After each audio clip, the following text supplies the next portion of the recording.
Do you want to use strength and sort of push things up, or do you want to try and think your way and discover, the best way to secure your room? Basically, what sort of skill would you like to use to do this? Yeah, great. He's awful at both of them. Would you like to dexterity, like jump around, do some flips, flip off some walls, do some Spider-Man I'll do stuff? a backflip just for fun. Yeah, I'll do a backflip for fun.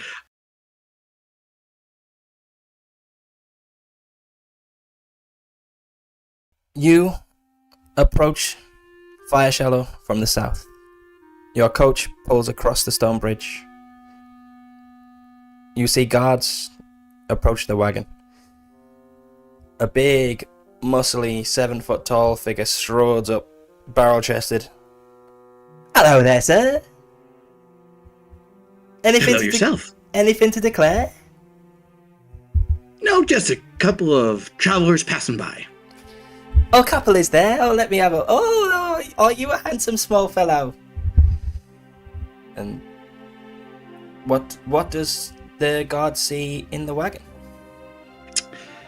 The guard will see 3 things. You'll see Kai, who is of very average height, 5'8", human, dark hair, relatively like slightly tanned complexion. Doesn't particularly stand out in any physical way. Well muscled, but that's about it. On his shoulder, he will see a very brightly colored hummingbird that's just kind of like walking across his shoulders and, zooming up and down and having a grand old time, little feeder in the corner. And then to my side is my good friend and partner, Otto, who is just a halfling that is kind of always has that look of like almost criticism on his face, like looking you up and down, not really buying anything that you're saying. He, will cross his arms and give a little, hey. And that's about as much as you're going to get out of Otto today. But that is what you are going to see in here. Excellent. The guard takes a look in, looks at Otto, looks at the hummingbird. Oh, isn't that a pretty birdie? Oh, yeah, you want to say hi? Put my hand out. There you go. Hello, say pretty hi. birdie. A little nuzzle. Ah, what a beautiful birdie. And sorry to have to ask, warding of and all that. Any weapons today, sir? Oh, just standard personal protection, that's all. A dagger, a bow, that's all. And I'm sure you do, I hate to ask, but do you have the proper registration for that? Yeah, of course we've got it. We got it, Otto, right? Are you rolling persuasion there, or deception? What are you going for? Well, they're both terrible. So let's go. We'll do a good old-fashioned persuasion check. Yeah, you're not lying to him. You have just got a couple of things. A 3 plus 1 is 4. See, you look very nice, and your hummingbird's nice, but I'm not sure I quite believe you. I mean, he looks at Otto, says, he looks a bit, unsavory. You're not going to be up to any trouble, are you, in this town? No, I mean, that's just his normal face, but no, we're not trying to cause any problems. He shoots a look to one of his colleagues who's closer to the gate. The look says something like, we'll just keep an eye. But he goes, fair enough. Well, you mind your own business here, and I'm sure you won't come to any harm. No, we'll behave ourselves. The most important question is, best pub in town. Can you tell me? Well, you've got the Fire Shallow Inn, that's at the north of Fire Shallow there, and then you've got the Shallow Fire Inn, that's at the south of Shallow Fire there. And one's good and one's bad, but I'll let you find that out for yourself. Okay, thanks for being super clear about that. Welcome to Fire Shallow. I hope you enjoy your stay at the inn. There is a curfew. We like everyone to be in bed by about 9 p.m. Don't ask why. It's not important. Don't worry about it. And begins to leave the wagon, return to his post. That beckons you to pass. We'll go in. Yeah, the wagon pulls in and drops you just on the inside of town, past the large gates. Where would you like to go? Well, I think first things first, we go get our room accommodations, hit up a local establishment, and then we can continue our planning. Are you gonna go to the Fire Shallow Inn or the Shallow Fire Inn? Oh man, we're going to let dice decide.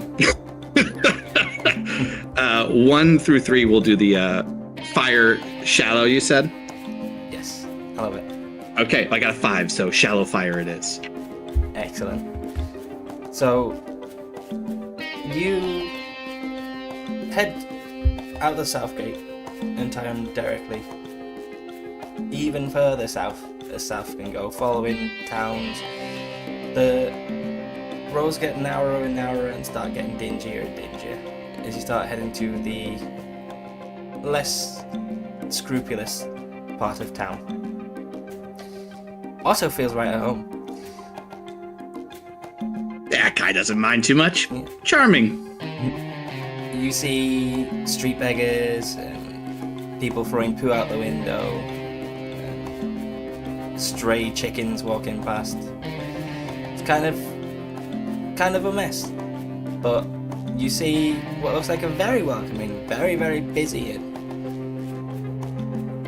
You turn around to look north, and up near the Fire Shallow Inn is Fire Shallow Manor, which is the tallest building in the town. It's 3 stories high, and you couldn't be any further from that. You feel like the poo rolls downhill here. The rich people go north, everyone else goes down to the south.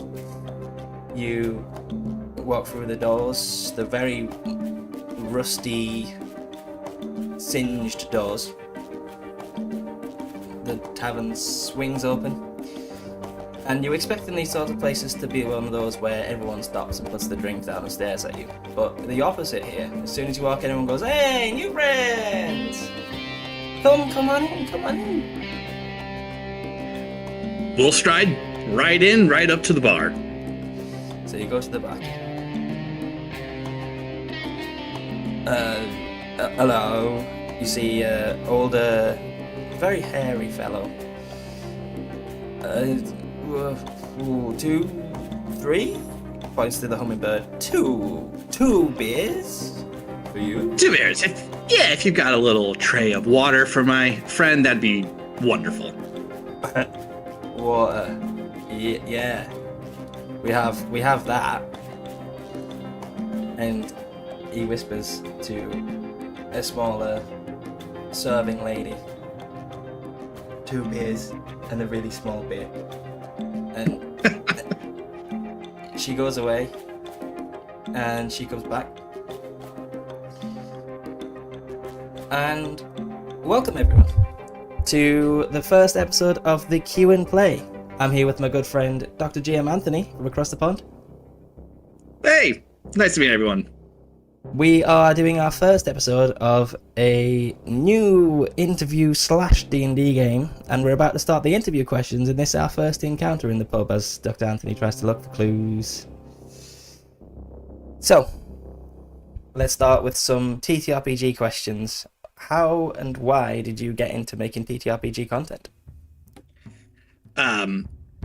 So there's a number of different reasons. It didn't start that way. My initial kind of foray into content making was very much in like the clinical aspect of things, physical therapy, how to, basic exercises and stuff like that. And it just didn't really feel great. But I didn't actually know anything about TTRPGs until like my very early 30s. And then when I finally got into it, it was like the greatest thing I've ever been a part of.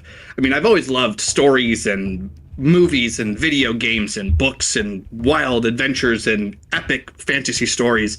But like TTRPGs just kind of like put it all together, and then you can play it however you want. You aren't just, like playing someone else's game for you or living in someone else's like set path, like a novel would. So that was just fantastic. And so like as I kept making more and more content, and as I got farther along in like my physical therapy degree, I also saw that, I looked at, the medical associations, the PT associations, they got stuff for dancers and performers and athletes and all sorts of special interest groups, but there's like nothing at all for the gamer.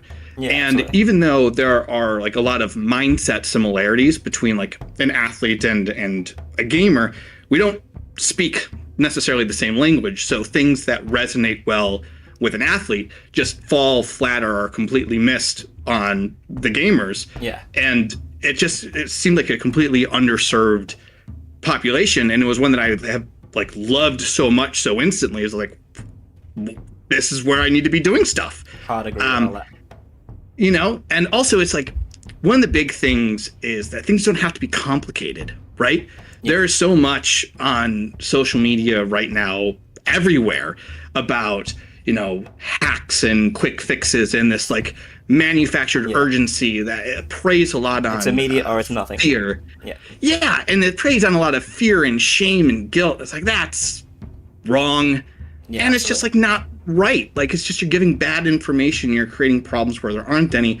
And if we just had like a really simple solution, people had like the basic information, we could do so much good, right? It doesn't have to be super expensive, right? It doesn't have to be insanely complex. Like, oh my gosh, have you seen some of these? Like, I get up at 3 a.m. and then I take a cold bath from like 3:01 to 3:03, and then I do. It's like, what? Who can do that? And you choose to do this, and you choose to do this to yourself, do you?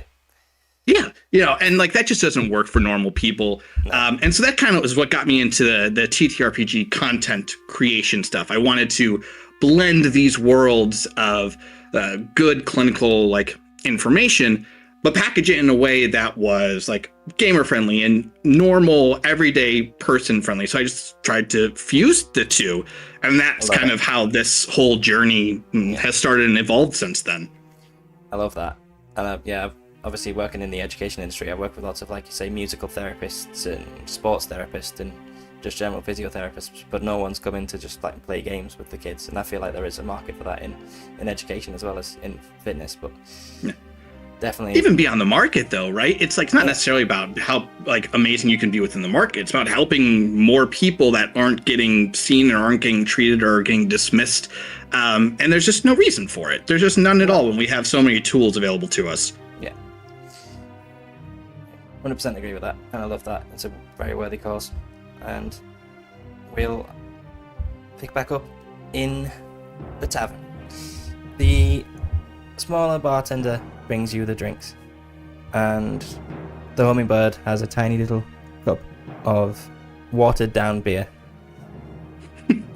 and you are given 2 lovely golden pints. And it's a very lively tavern, but everyone's, it's early evening, everyone's got a nice buzz on. There's no bar fights, there's no throwing plates, there's no name calling. Would you like to do a perception check to see what you can see in there? See if anyone stands out? Yeah, first things first. Hold up the mugs. Cheers, Otto. Cheers, Trix. Do a little clinky clack, little drink, and then turn around, lean back on the bar, and then I'll have to say, Otto, take a look around with me, will you? And we'll both just kind of scan. Excellent. So let's have a perception check from both of you. So I'm just trying to find these questions. First dice rolled a 3. Do I want to do that again? I'll give you a second chance. Natural 20! Oh, natural 20, is it? Natural 20! Oh, right there. Amazing. That was Kai's, which is perception +5, 25. Jeez. And then for Otto, a 17 plus perception, which is a 3, which is a dirty 20. So a 25 and a 20. Well, I was saying, so 10 you get a lot, 15 you get lots, 20 you get everything. So you just get everything. So I'll tell you exactly what you see since you get it. There are a few people who do stand out from the crowd.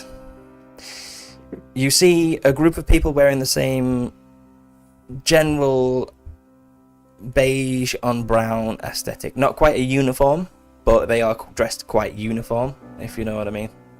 Mm-hmm. And there's a couple with your very high perception. You see there are hoods hidden in the cloak.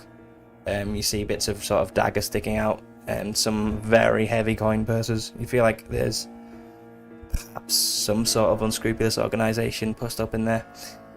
Most of the people you see are just regular townspeople. You can also see a group of people who are staring at that group, who are purposefully mismatched, almost comically so, and you get a feel like that there's some sort of like undercover guard presence in there monitoring this sort of unscrupulous group.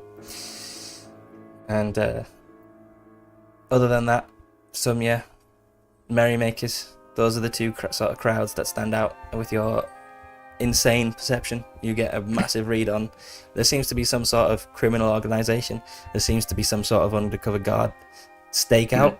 There's a lot that's going on in this little bar, and you just see that just by looking and using your amazing perception. I'll just do a little like slight head lean. See all that, Otto? And we'll just kind of like exchange information. Like, all right, we know what we need to do. We already seemed like we got checked at the gate. So let's keep things under wraps for now until we see how this plays out. Keep our distance, and then we'll talk when things are a little bit more private. And so we'll just at that point see if we can, join in on some of the merriment. We'll stay away from the undercover potential agents and the whatever this organization is, because we're going to try and not make too much of an obvious impact just getting here. Yeah. The night continues. You drink that beer. Would you buy another one? Yeah, why not? Yeah. So as you buy another one, quick fire round. First of all, how many dice are currently in dice jail? So, I typically am the GM DM. So I don't really have anything in dice jail. My wife would tell you she's got entire sets in there. But I absolutely will choose dice that roll in certain ways depending on my mood that day and how much my players are testing my patience. But nothing is currently actively in jail and unusable. So I have some lovely dice from a certain website which sells things very cheap, and we're not convinced that they're legitimate because it doesn't seem to roll under a 17. It's like the other numbers just don't exist. So yeah, when it's been a particularly difficult evening for me as a DM, I drop that one in, and then my enemies start hitting. We'll just keep that part quiet. Your players don't need to know that. That'll be a little secret. Well, you've met one of them earlier today, my friend who helps out with the videos. He's one of my players, and he's witnessed the evil eye dice, as we call it, because it has got an evil eye in the center. Brilliant. Oh, that's fantastic. What is your sort of character creation process? How did you come up with Kai? How did you come up with that? What other characters have you worked on? Sure, I just love making characters because I love telling stories, and I get a lot of practice as a GM, building NPCs and stuff like that.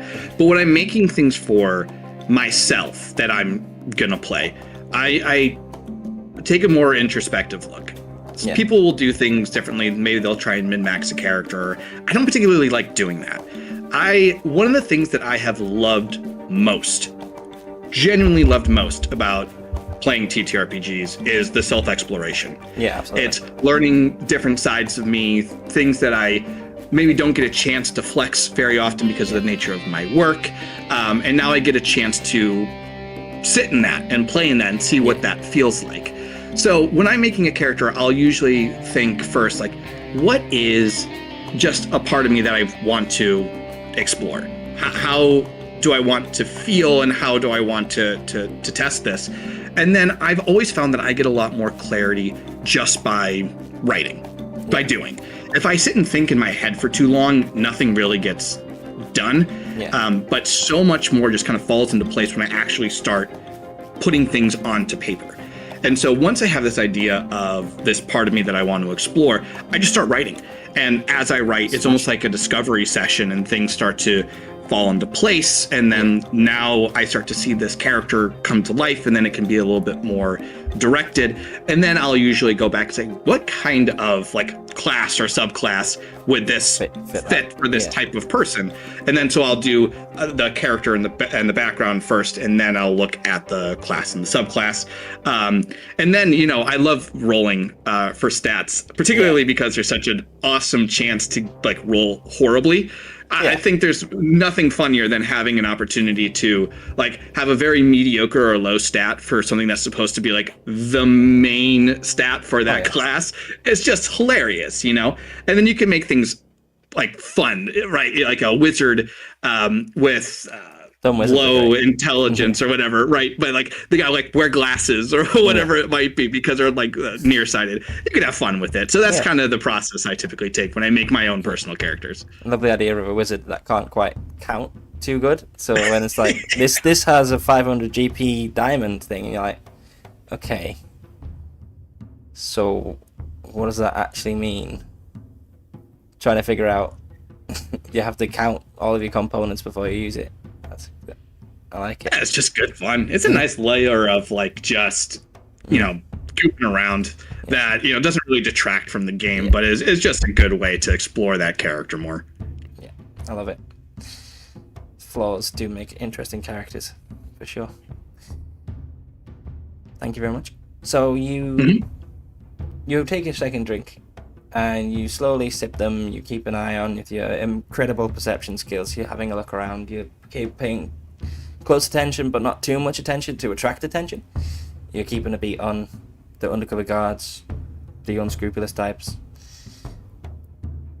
As you're doing so, the smaller, but the one that they all seem to lean down to talk to, the guy who seems to be in charge, she's a woman. Her and another huge gentleman come out and start leaving one of the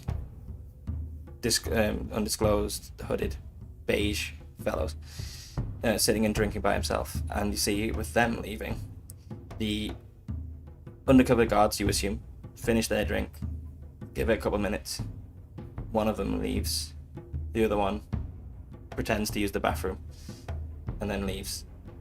Following those, these no undercover guards, there's one person there.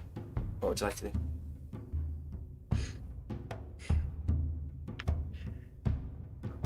I think at this point, that's not necessarily a group we want to get involved with right yet. I think we're going to see if we can't get some rooms, because we've got some planning to do, and we probably need to start doing a little bit of staking out the area and kind of figuring out pathways and where things are and escape, and start laying the groundwork for how this is going to happen. So for the audience, we forgot to mention, your guild has tasked you with retrieving their documents. The guildmaster has said that the king has released an edict saying that all guilds will be circumspect to a document inspection.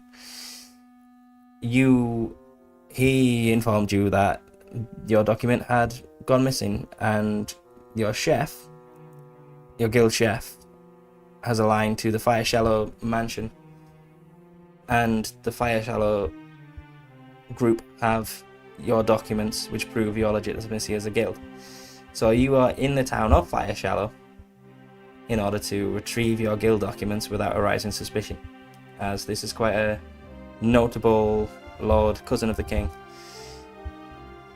very knows everyone's business kind of person, who you don't know why they have your documents. It might just be to annoy your guildmaster. They might have some sort of ulterior motive. However, they seem to be in possession of the thing you need, and you're going to get it. So you get your rooms. You pay for your rooms. Do you pay for an extra drink as well for when you're in your room? I'll stick with the 2 for now. I'll buy another one just to keep the bartenders happy. But we're not going to drink it. We'll just carry it with us. But, a little extra charity, a little tip to help them out, make things feel good. I'm sure they're relieved that these presences have left now. And, they've been hospitable, so a little extra. Could you go ahead and roll a perception check? Again, please. A new one, since this is a separate scene. Sure. You can do it for both characters. Awesome, because Kai's was terrible. 2 plus 1 is... You said perception? Yes, 2 plus 5 is 7. And then for Otto's, 3 plus... It doesn't matter. That's bad. It's going to be under 10. Okay. So, you get your room. The bartender shows you to your room. You're sitting in your room. What would you be doing in your room? First thing is just giving it a little bit of time. Inspecting the corners, the locks, everything else to see where weak spots might be, if there's windows, if anyone could be listening in. We're going to try and make this as secure as we possibly can. Excellent. And let's roll. You lock your door? Yes.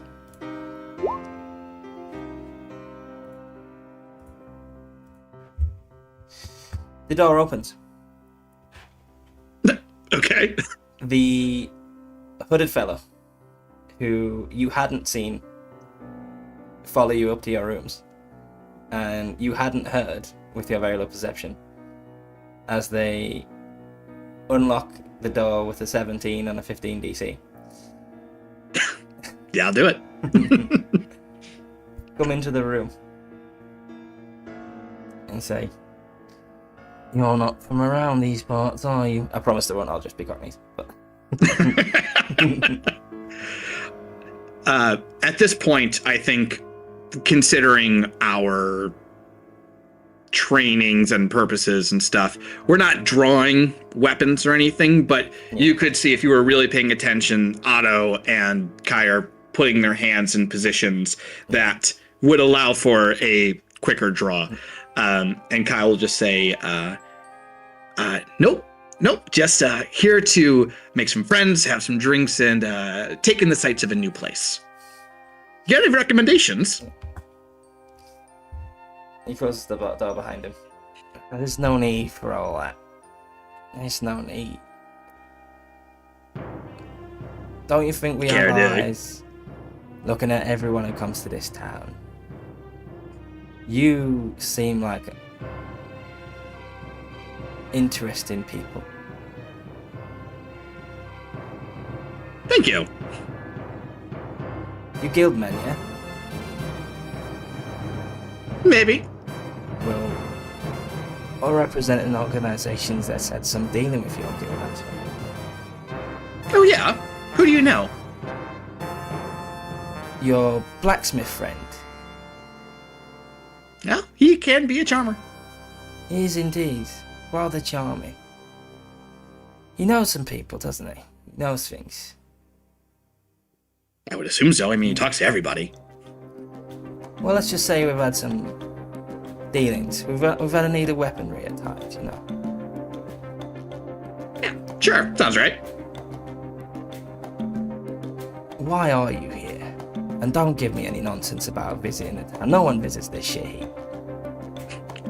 Well, if you are in such close speaking terms with the blacksmith, I mean, he can't keep a secret for anything. I would assume you probably already have some idea. So what do you think? I think there's a chance that we could work together again. I think I might have some information that you need. I'm listening. You wouldn't have an eye on the Fire Shadow Manor by any chance, would you? Currently? In the works. Well, let's just say there's things in that place that we want to have a little look at as well. Now, as you may have seen, a few of my usual companions are otherwise engaged. Referring to, of course, the people who have fallen out of the bar. Says, I've got dealings in that manner. I feel like I can help you find what you're looking for. Well, that does sound very appealing, and before I do any business, I always like to share a drink and some names. So I'll actually hand him my drink that I bought and haven't had yet, hand it to him, and say, and what was your name again? So New let's friend. have a persuasion check from that, and he's currently not hostile or friendly towards you, so it's a straight DC 10 with the new 2024 rules with the persuasion checks. Let's see. Ooh. 15 plus 1, 16. Excellent. Takes it, sniffs it, sips it, then chugs it. Gives you the glass back. Gren. Gren. That's nice to meet you, Gren. That was my friend Blue and Rouge. The ones who left earlier. Indeed. And we have business across these lands, and yeah, we know of your guild, and we know that you can be handy. We of course sometimes move in different circles, but I think we have the same sort of aim here. We want to get in that vault, right? At this point, him talking about his connections to our guild and specific members and his intentions, you think we can get a little insight into if we think he's on the up and up here and telling the truth? Yeah, roll an insight. Just Guy, or is Otto a part of this as cool. well? Yeah, he's there. Okay. He's your silent All partner. right. So Kai, Yeah. a natural one. That's beautiful. Excellent. And for Otto, you said insight, that is a 6 plus 5 is 11. 11. I mean, obviously you can't trust this fellow at all, but you think you can trust that he wants to get in the vault, and you can trust based on what you saw that he probably won't want to rat you out to the guards, or he probably doesn't want to deal with the guards in any way. You definitely couldn't trust him to, fulfill any mission or anything that you'd ask him to do without,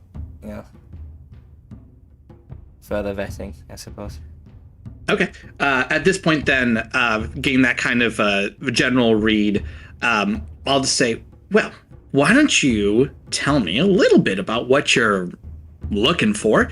We have some plans, and let's say we could meet up in a little bit and maybe exchange what we learned. Maybe over another pint. How's that sound?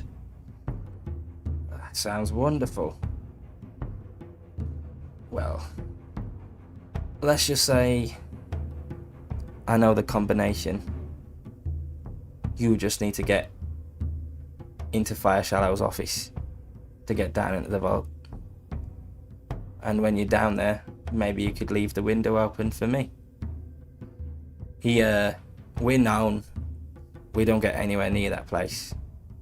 They know what to look for. But you're an outsider. You can get in there. It's open to the public. They treat it like a museum. You would have to sneak into his office. That's usually guarded and locked. Well, I mean, that seems very reasonable for such a strong individual as yourself. Doesn't that, Otto? He'll just roll his eyes, be like, yep. Excellent. So, should we, like you say, go have a drink and then meet up tonight by Fire Shallow Manor, just around the corner there where they can't see us? Sure. Let's say a little bit closer to midnight. I don't want to rush anything or miss anything, and, make sure there are no uninvited guests when we meet up. How's that sound? It's a date. Beautiful. Lovely. And just before the end of that encounter, final TTRPG quickfire question, which I've just lost. So, since we're about to end this encounter for our first round of our interview questions, do you prefer campaigns of one-shots? And what do you prefer as a player and as a viewer or consumer of content? Yeah, I like both. I lean towards campaign, both as a GM and a player, and in terms of content that I like watching. I just like longer stories. That being said, I have found one-shots to be incredibly helpful for stress testing different genres that I'm trying to work on, or working on my tone or new mechanics or something else like that. It gives a really good small container that it doesn't have to be too epic or too extravagant. You can kind of just get right to the meat and potatoes of it, as it were. And so I think it absolutely has its very real, very useful purposes. But generally speaking, I lean towards longer campaigns. I love that. I love watching campaigns, and I obviously love playing on campaigns, but I find it quite hard to schedule those.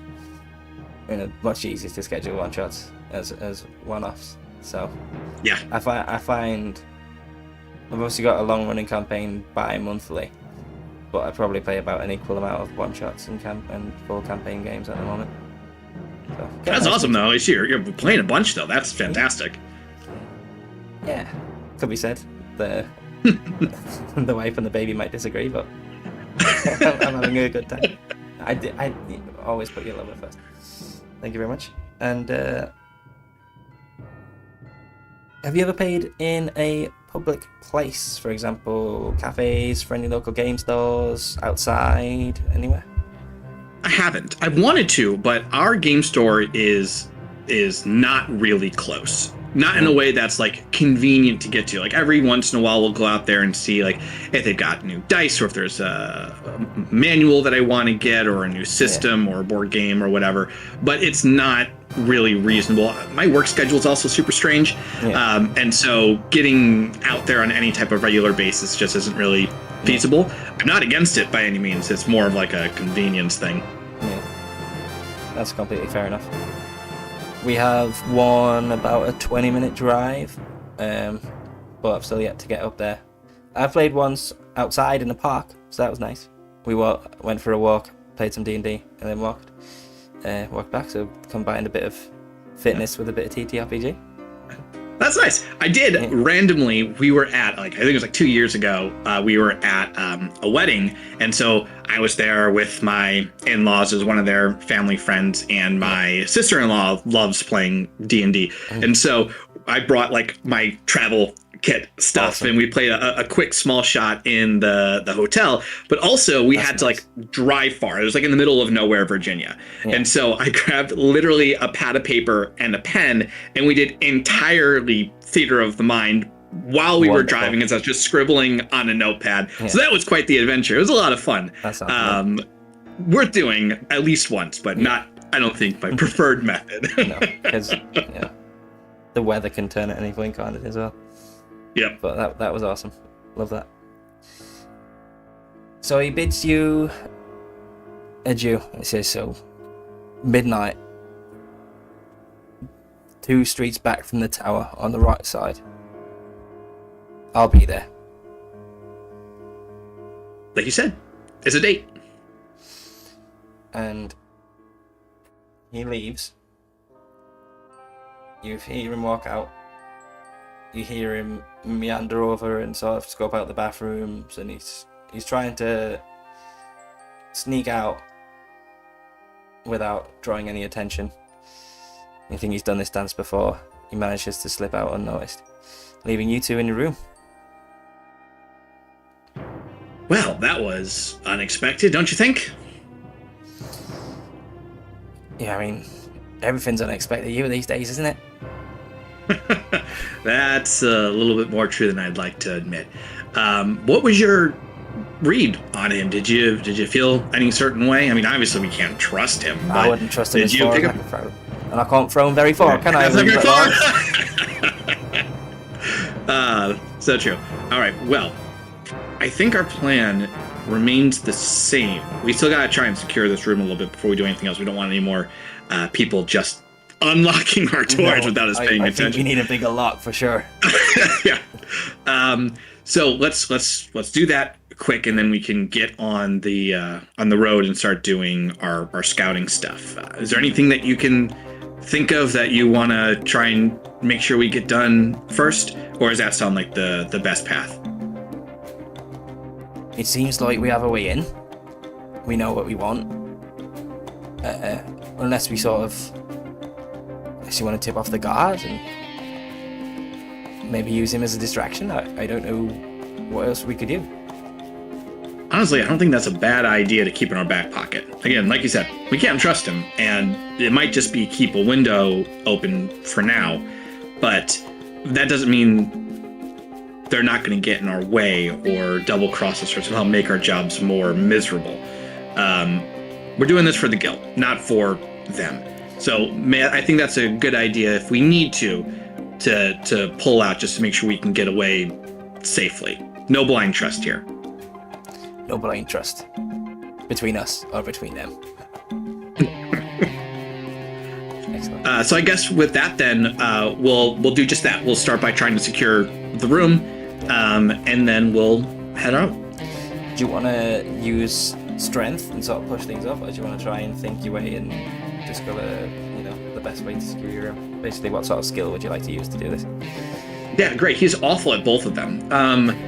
Would you like to dexterously, jump around, do some flips, flip up some walls, do some Spider-Man I'll do stuff? a backflip just for fun. Yeah, I'll do a backflip for fun. But strength is going to be my best-ish chance. So we'll try and secure things, push things up against walls to secure cracks and stuff. Physically secure it. I love it. Let's do that. Yeah. Do you want just a strength check, or do you want an athletics, or what do you want? Athletics, yeah. Athletics or what?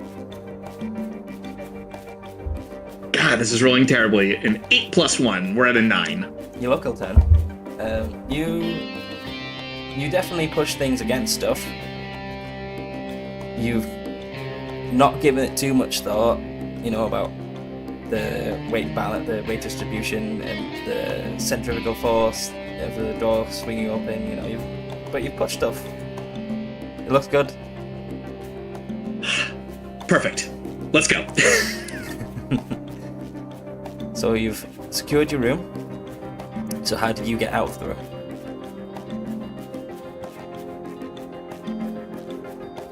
Well, we didn't think that through, did we? Right. Well, is there? Oh, I know. How many? So you've pushed some stuff in front of the door. Adjacent to the door, there's a window. It's up a ledge. You could reach and climb out. You might need to help your friend, who's a little halfling rogue. And you're playing Kai is a human monk fighter. Human monk fighter, which I'm very looking forward to. So you look and you see there is a window which you can lock from both sides. The key is currently in for the person who's staying, so you could sneak out there, lock it, and hope that no one tries to come in through the window.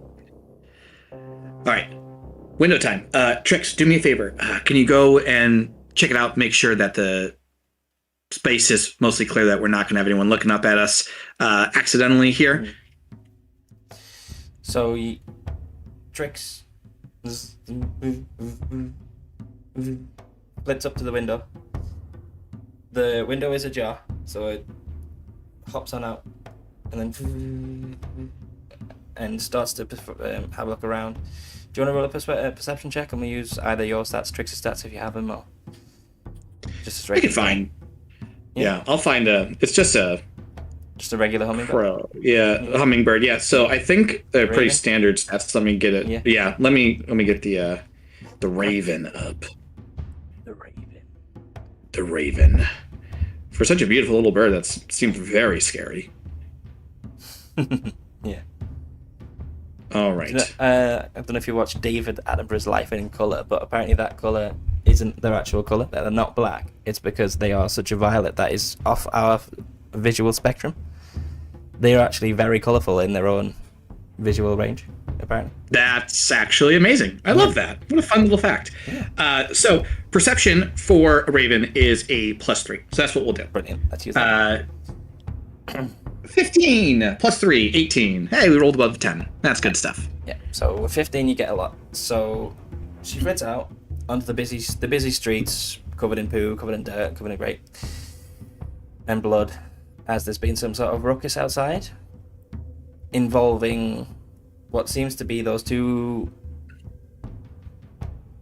guards, and the two people who left the thing have had some sort of altercation, as one of the guards lady is on the ground unconscious, and some other guards had joined in, and the people are being led away after being arrested and being led towards the guard tower, which is the watchtowers are either side of the gate where you came in. So they're being led back to where you came in. Okay, so our potential allies are being led away. There is one guard unconscious on the floor. Yes. Yes? Okay. We will scamper out of... She comes back in the room, and your hummingbird is back with you now. Awesome. Knowing that information now, we'll scamper out of the window. I'll help Otto if need be. And we're going to try and acrobatically and safely get down, because we're going to see if everyone else is kind of dispersing on the area. We're going to see if we can't find something on that unconscious guard real quick. Excellent. So you, first of all, obviously dexterously climb out the window. So dexterity saving throw, please. I should be good at this. Yeah. Should be. But you're being aided. You're being aided by Otto. You're both doing it together. Okay, I'll take that. Yeah. Well, at least it's better. I mean, can't do much worse than 1. That's a 7 plus acrobatics is an 8 for a 15. Okay. Well, it was a 15 you needed without. Good. it was a 10 you needed because you're quite good at this. So you managed to get through the window and get down there without making any noise. Do it very light-footed. For all there was a brawl on a busy street, it seems like people quickly lost interest and walked away, as this seems to be some sort of regular occurrence around these parts. The guard is unattended. There are people, some stragglers around. They all seem a little bit worse for wear. You know, they've had a few drinks by this point. So you could investigate and loot that body, but it would have to be, if you're going for some stealth, there might be quite high stealth needed, as you know, you are in the middle of the street essentially. This sounds like a job for you, Otto. Light on your feet as you are and small as you are. I'm gonna hang out back here. You got this, right? Mr. Kai, what exactly am I looking for here? Anything that might be useful. Keys, letters, anything that you might think will help us get in and stay, identification that might help us get through different checkpoints or whatever that might be, stuff like that. And of course, if there's any gold, it's going in this pocket, right? Well, of course the gold. He goes to stealth up. Let's look around. No one seems to be watching. Go ahead and roll a stealth check for Otto, please. Okay. That was a 1, but he's a hobbit, so he gets to reroll ones because of luck. So a 2 plus wow 8 for a 10. Oh, okay. I mean, 10 is what you needed because again, people are drunk, so yes. They are not very perceptive. It's more just if you absolutely fumbled, then they would definitely hear and arouse suspicion. But he's able to barely. He's able to find 5 gold pieces and puts them in his pocket. No documents on this person, but there is an old stone geometric patterned key. definitely taking that. Yeah. Looking around the town, you do see towards the more glorious places to the north, they do seem to have geometric dwarven style design, with as it gets further and further down, it seems to the architecture style is lost and just becomes hodgepodge of buildings. Like it seems to have been a dwarven settlement first and then resettled by all sorts of people. You feel like this key might be quite useful for going into the more notable dwarven parts of town. Excellent. Pocket that. And that 5 gold, of course. So you have the key, you have the promise of a combination. What was I to do? It's about 10 p.m. now. You've got a couple of hours till midnight. For the next hour and a half, because that'll give us about a half hour before meeting time to potentially shake off any lurkers.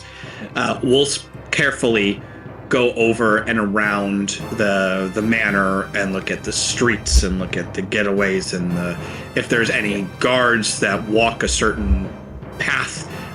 Guard shifts if that's happening, since it's getting close to the end of the night. Maybe that'll be happening soon, just to get some insight in that. Sounds good to me. So you've done that. You've cased out the guard patrols. You see, as you get further north towards the rich part of towns, the goals double and then triple. You have to duck in some corners. You have to watch your step. But you're well practiced at this. You've done this before. You both have. You get to the meeting point. The Bren is there, where he said he was going to be. I was half expecting you not to show up. To be honest, I was half expecting you to going after your friends. You saw them get led away, right? I certainly did. And that's one of the reasons I'm not getting that vault. They've got, I've heard, some sort of key which opens any door in the city. Is it worth trying to see if there's any weak spots in where they're being held? Or is that just too high profile, too high risk for you? You're just going to hope that this key is where you think it is? I'll trust the information I was given. I'm gonna bank on the key being there, and you're gonna retrieve it for me, aren't you? Because I'm gonna give you the combination. I'm leaving a window open for you, as we discussed. Yes. I suppose that's agreeable. Good. Lovely. So... Now, back to business. Combination I'm all ears. is 1672. That's it? You need to put that in the door, the trap door underneath Fallow Shallow's desk. The trap door will open and there'll be a way straight down into the vaults. I'll tell you what. If you've got other information on traps or obstacles or anything else that might endanger our mission, I'll be more than happy to give a once-over for that key for you instead of just keeping the window open. A true man of culture and business. So rare in today's world. Alright, I'll tell you exactly what I know. Fire Shallow has a reputation. Not just guards guard those vaults. He likes the curiosities, you know. You see some beasts down there that shouldn't be there. Terrifying. Okay.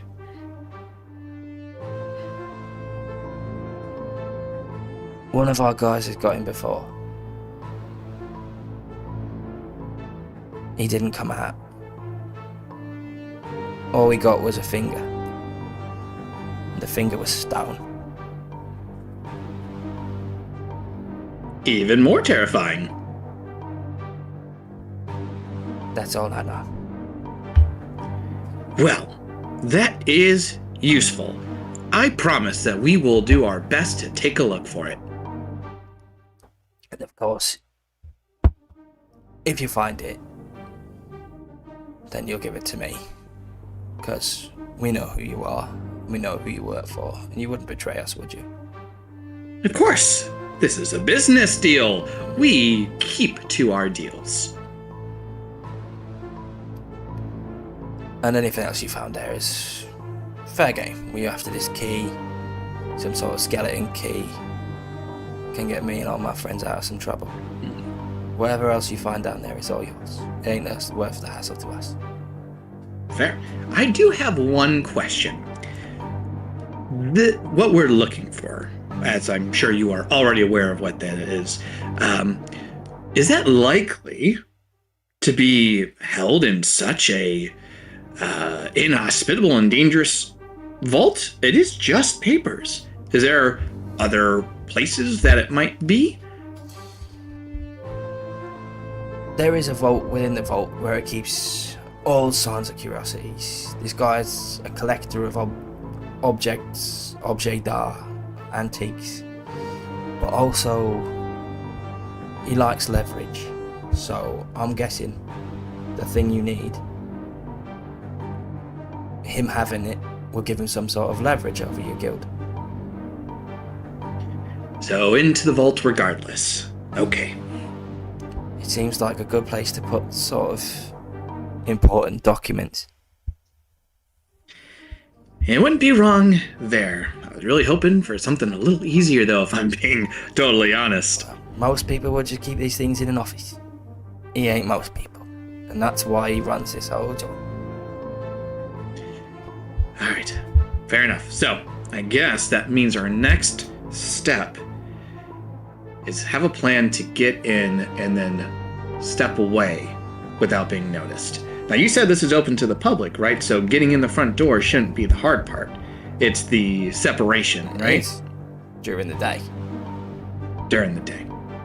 And After, what's it like? After nighttime, not so much. The entry hole is open, the first floor, but anywhere else is out of bounds at night. That is an interesting choice to make.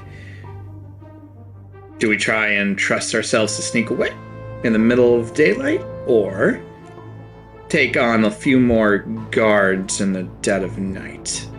I don't know, do you have a hunch, an opinion on any of this? We don't really want to spend any more time in this fucking place as I need you. Oh, you want to go tonight? You're ready to go now. I'm ready to go now, and then get the frick out of Dodge. Well, can't argue with that logic, can you? Well, I guess that means we're doing this now, doesn't it? Before that, though, at least night is young. I have a few things I'd like to do. Shouldn't take more than but a few minutes. And what I'd like to do, because I have alchemist tools, is I would like to see if I could spend a little bit of time and make something that's like a sleeping draft, or something that might temporarily stun or paralyze, that we could that I could put it on one of my blow darts from a distance, that we can maybe make this a little bit of a easier sailing trip. I like it. Let's do it. Let's just use dexterity for that. As you're using fine motor skills to concoct something. Ooh. 14, and then just my dex modifier? Yeah. Plus 5, 19. That's fine. Well, we'll call it a straight vial of drow poison, as that does poison, but if they feel it bad enough, they go straight to sleep, right? I believe. Sure, that sounds right. How many applications is that going to give me? 4? 4 sounds good. I was going to say 3 or 4, yeah. Okay. So I will apply those where I can onto 4 separate blow darts and keep them separate so that I don't get them confused.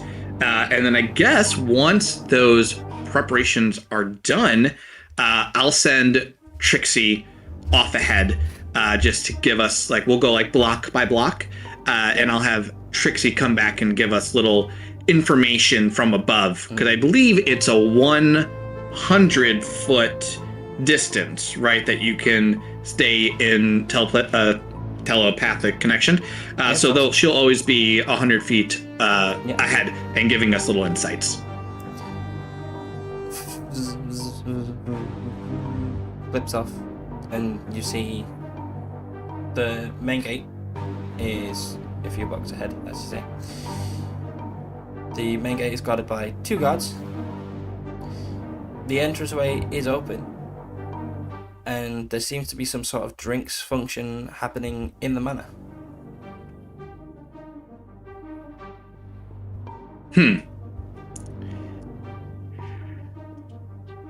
Interesting.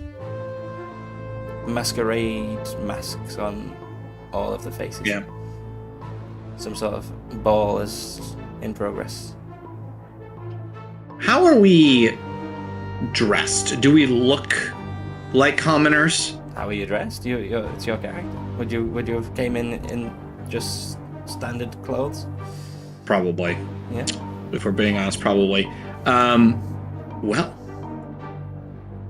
I think we should try and find a mask real quick, see if that's an option. I guess it's going to be a bit of a mix between walking in broad daylight and our infiltration plan.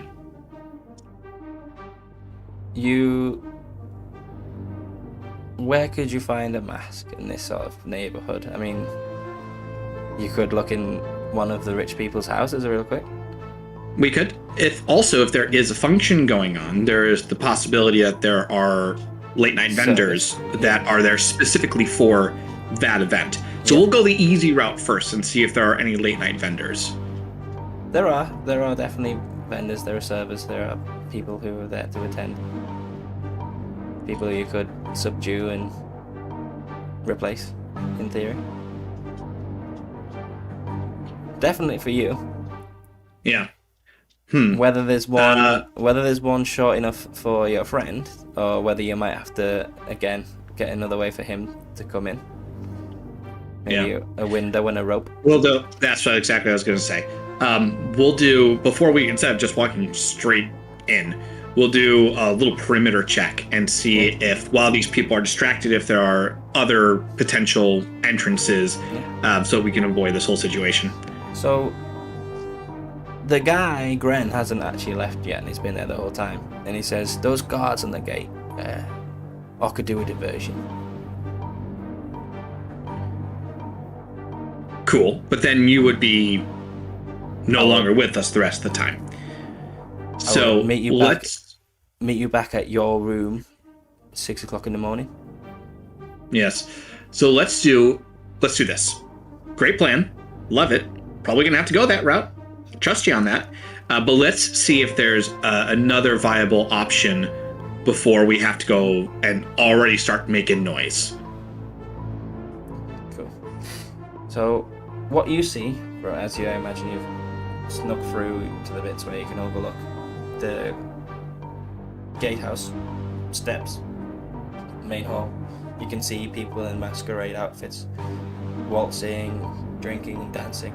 You do see servers coming and going, but everyone stays within the grounds. You would have to get your way in there, maybe over the fence, over a wall. Okay. And then still make our way through the crowd then, though. Or wait and see if you can see someone as they come off to maybe use the bathroom, or and do a little quick outfit swap, as it were. Okay. In true heist style.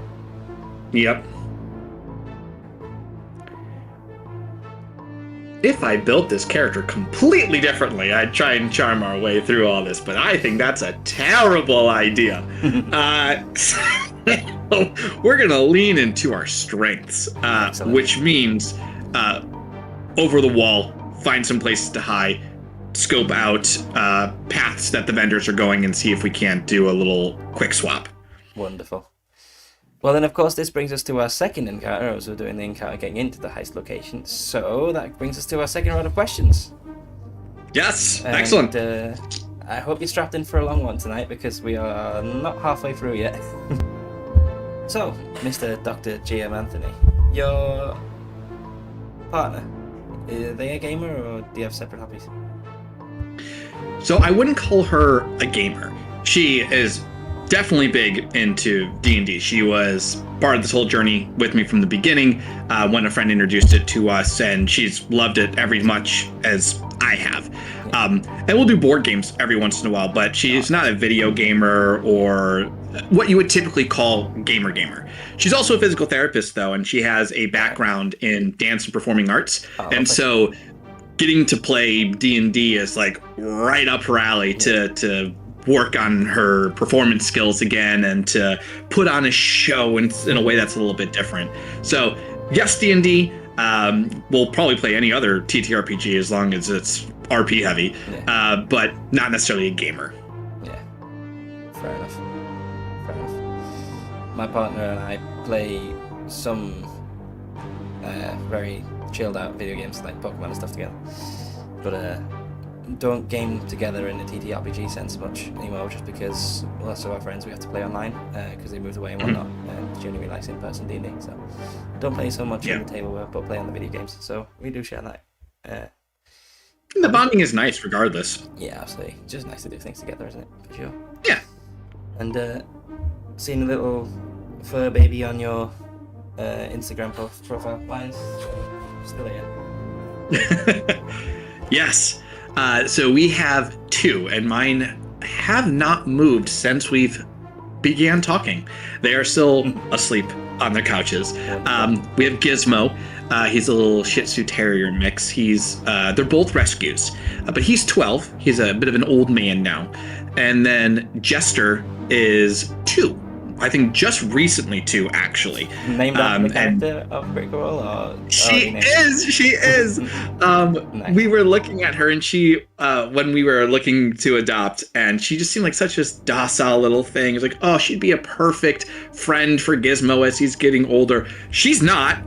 They are friends, but she is nothing but chaos energy. Nice. And so Jester Lavore, that is exactly her namesake.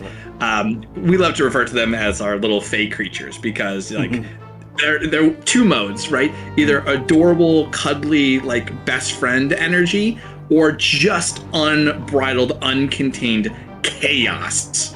And there's nothing else. Excellent. Love that. Thank you for saying that it's Jester as well, because now I get a good Critical Role in the description and in the tags, so thanks. And any real human babies, or not yet? Any plans for them? Not interested? What's your thoughts on human bits of... on human children? On human children, yeah. Unfortunately, I don't think that's going to be in our cards. It was something that I wanted, but between how long it took us to get our doctorates and quite honestly just the state of everything, it's just not really a viable and logistically feasible thing. And I don't think it would be fair to that child to try and put them in that situation where we couldn't be there or provide in a way that I would want to be able to. Maybe there's something down the road for adoption, who knows? That is not a discussion we're actively having. But like, I do have to say, like, parents, their own kind of superheroes, right? Like, for everyone who's able to and chooses to have kids and takes care of them, like, absolutely incredible. The amount of sacrifice and time and effort you put into raising these new people is just absolutely incredible. And I have nothing but admiration and respect for everyone who chooses to be a parent. Well, thank you very much. Thank you for answering such a personal question, and thank you for saying such a lovely thing about parents. We are trying. It's tricky. It's the best you can do, right? Yeah, the best you can do all the time. Thank you very much for answering those. Now, Yeah. you're pulling up at a function. A complete tonal shift now. Thank you very much for sharing that. Yeah, that brilliant bit of life story. Love that. And now back into D&D. So, you're pulling up on a function. You're scoping it out. You do see a vendor comes out towards the gate and heads around the mansion to the side to go and take a whiz. It's a male about your size, conveniently, wearing a lovely white, almost fantasy tux with a little fox mask. Oh, we're knocking them out. Excellent. Roll a attack roll, and obviously non-lethal damage with your monk fists. Monk fist. No, it's obviously a sneak first, please, to see if you get caught when you're going to do this. All right. Come on. Oh, 14 on the dice plus stealth, which is an 8, which puts me at like 22, if I did that math right. Absolutely. Well, with the 22, you managed to sneak past the 2 guards who are at the open gate. Great, I'm glad I was paying attention. You somehow catch them at a point where they're just not looking in the direction they seem to have looked out over there, and like, right, I'll run, but sneakily. And you get through, and you pull up on the guy. Attack roll.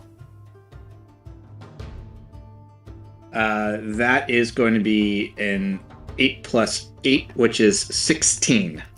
Well, he's a commoner, so it was 10 you needed. And can you roll less than 4 HP? At your level of power?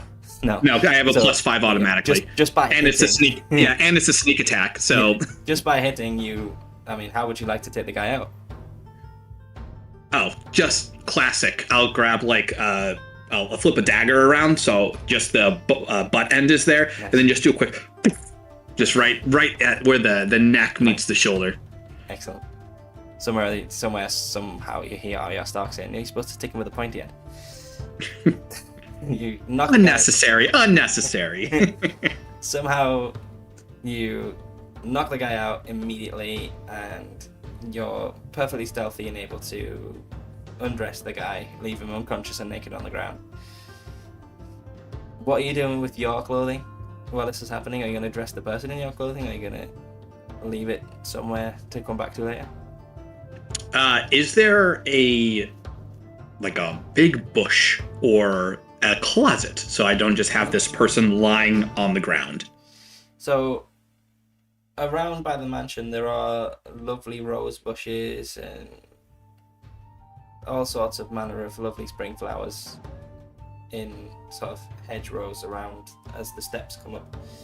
There's a row of sort of foliage and then more steps into the manor. So there are bushes around, thick bushes. Well, if it's rose beds, I'll just do a gentle wrap with my clothes so that it doesn't get too pricked up by the rose thorns. And then I'll take whatever personal belongings I need from that, like my weapons and any coin that I have, or any other identification, important thing. So it's just the material. And then I can do a quick little wrap and push into a rose bush. Love it. You gently poke him into a bush. He doesn't seem to take any damage from any thorns. Oh, good. And you're now dressed in festival attire. With, I imagine, some sort of concealed daggers tucked away nice. And absolutely. Yeah. You confidently stride into the function, and you hear some decadent violins and harps and people clinking glasses and yes indeed, it was indeed such a possible chance. Just absolute hoity-toity shenanigans occurring. And you see in a cocksure stance a tall, slender human fellow with long flowing black hair, stroking a long beard. Lord Fireshallow is sat in the middle, sort of watching this all happen around him. spots you for a second, doesn't pay you any attention. You're just another server to him. You're just some indiscriminate person for him to use for his gains purposes. See him, some people talk, he talks almost through them and still just looks around, enjoying his own largesse, this function he's put on for everyone. So I think at this point, Kai would have told Otto, if I looked around, if it's only like human or humanoid-sized people, and there isn't anything that is halfling-sized or smaller, then I would have him and Trixie kind of stay along like the perimeter, because they will be able to hide much, much easier. And as they're doing that, I'll kind of get my bearings within the crowd, serve something if I need to, gather names where I can, so that I can find my way to break out and get back into the manor and into his office. You get accosted briefly by an older, stiff-lipped gentleman who calls himself Lord Cordox, if you please. Could I have a few of those delicious crudités, young sir? Why, certainly. Coming right up. I'll give him whatever he needs. Unless I'm not holding anything, then I'll go So and try and find. He's sending you to get him some crudités. I'll give him like a kind of ridiculous bow, like a bit too dramatic and a bit too low, but like perfectly polite. And you just stay right there. I'll be right back. So that's called giving you an out. If you wanted to like go and you'd be like, oh, I've got Lord Corax. Like, tell me for crudités. Yeah. So we're on the same page. So yeah, I'll be here. Crudités. I got you. Yeah. So you've been sent on a mission for crudités. Yeah, we're not doing that. We're I'll take stock at like where they might be. So if I have to need an excuse, yeah, I'll know exactly where to go and I won't seem lost. Okay. But we're getting inside. Yeah. So the main thing is happening on a huge sort of plateau, and then there's large stairs, those ones that sort of curve and go around up to a landing. The landing then goes back into the top floor, and on every third step is a guard up to the top. And everyone is allowed to do whatever they want in the foyer, but no one is allowed upstairs. That's what you can see. Okay. Is there, so going straight up the stairs is not an option. Is there anyone who is going upstairs that I can see, or can I see along the perimeter if there's a way to maybe sneak out, get up onto a wall, and then kind of come back around and back on top? As you, I'll go ahead and make a perception check. Or investigation. I'm great at these. Perception or investigation, depends on your attack. Oh, that's much better. 16. My investigation is not great. Oh, but my perception is +5, 21. 21? You can see there's loads of people moving around. No one is really going upstairs.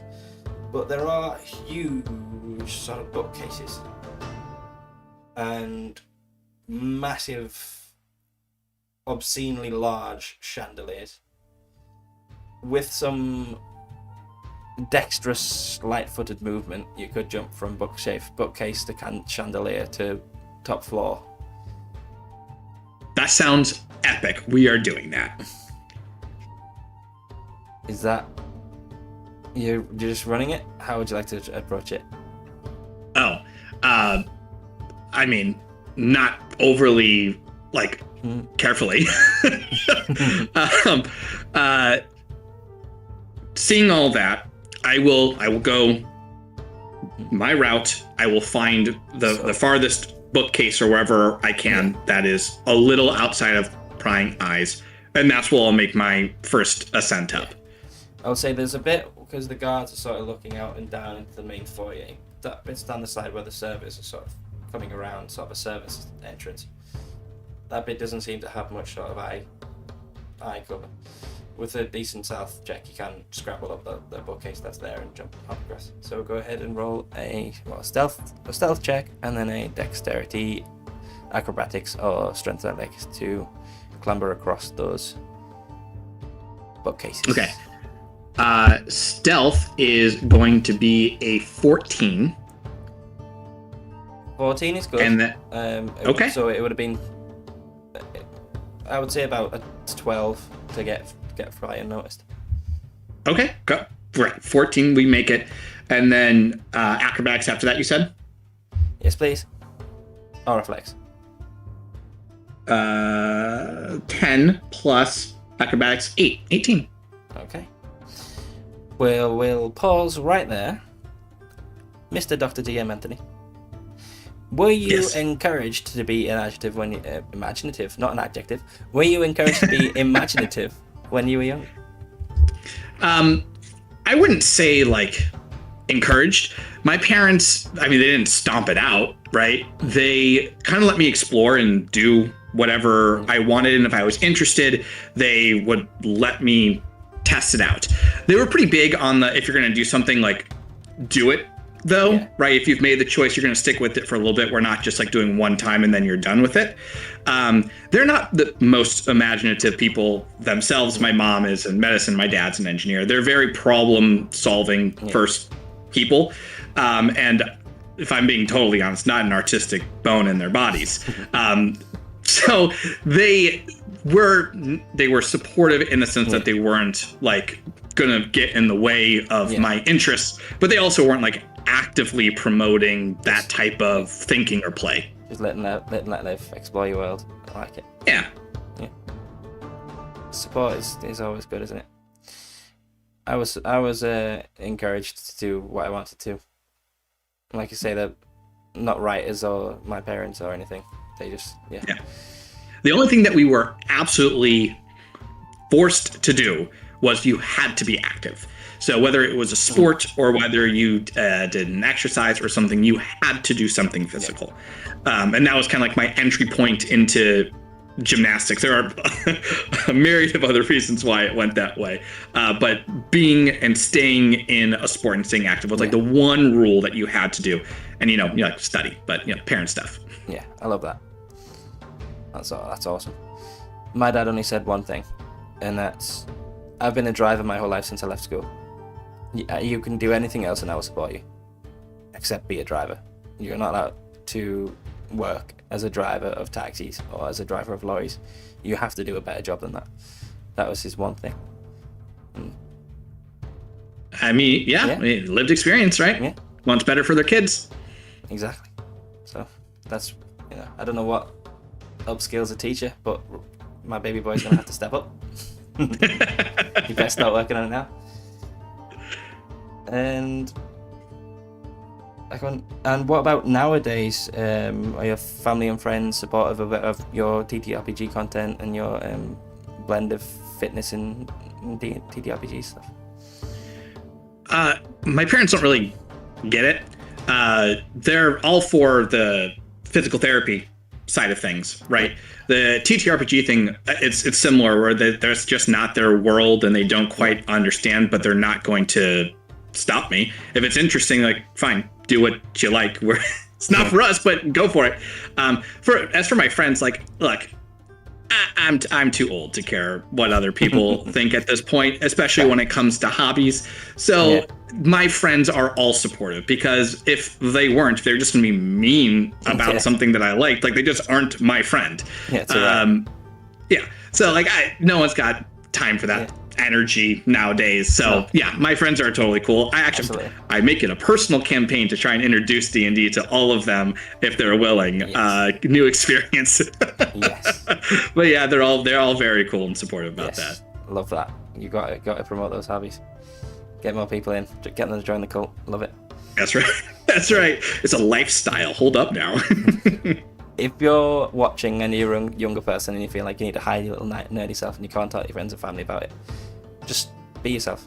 Don't hide that. Just like you said, 100%. listen to the man. If they are your friends, they will support you. They might not get it, but they'll be willing to give it a try.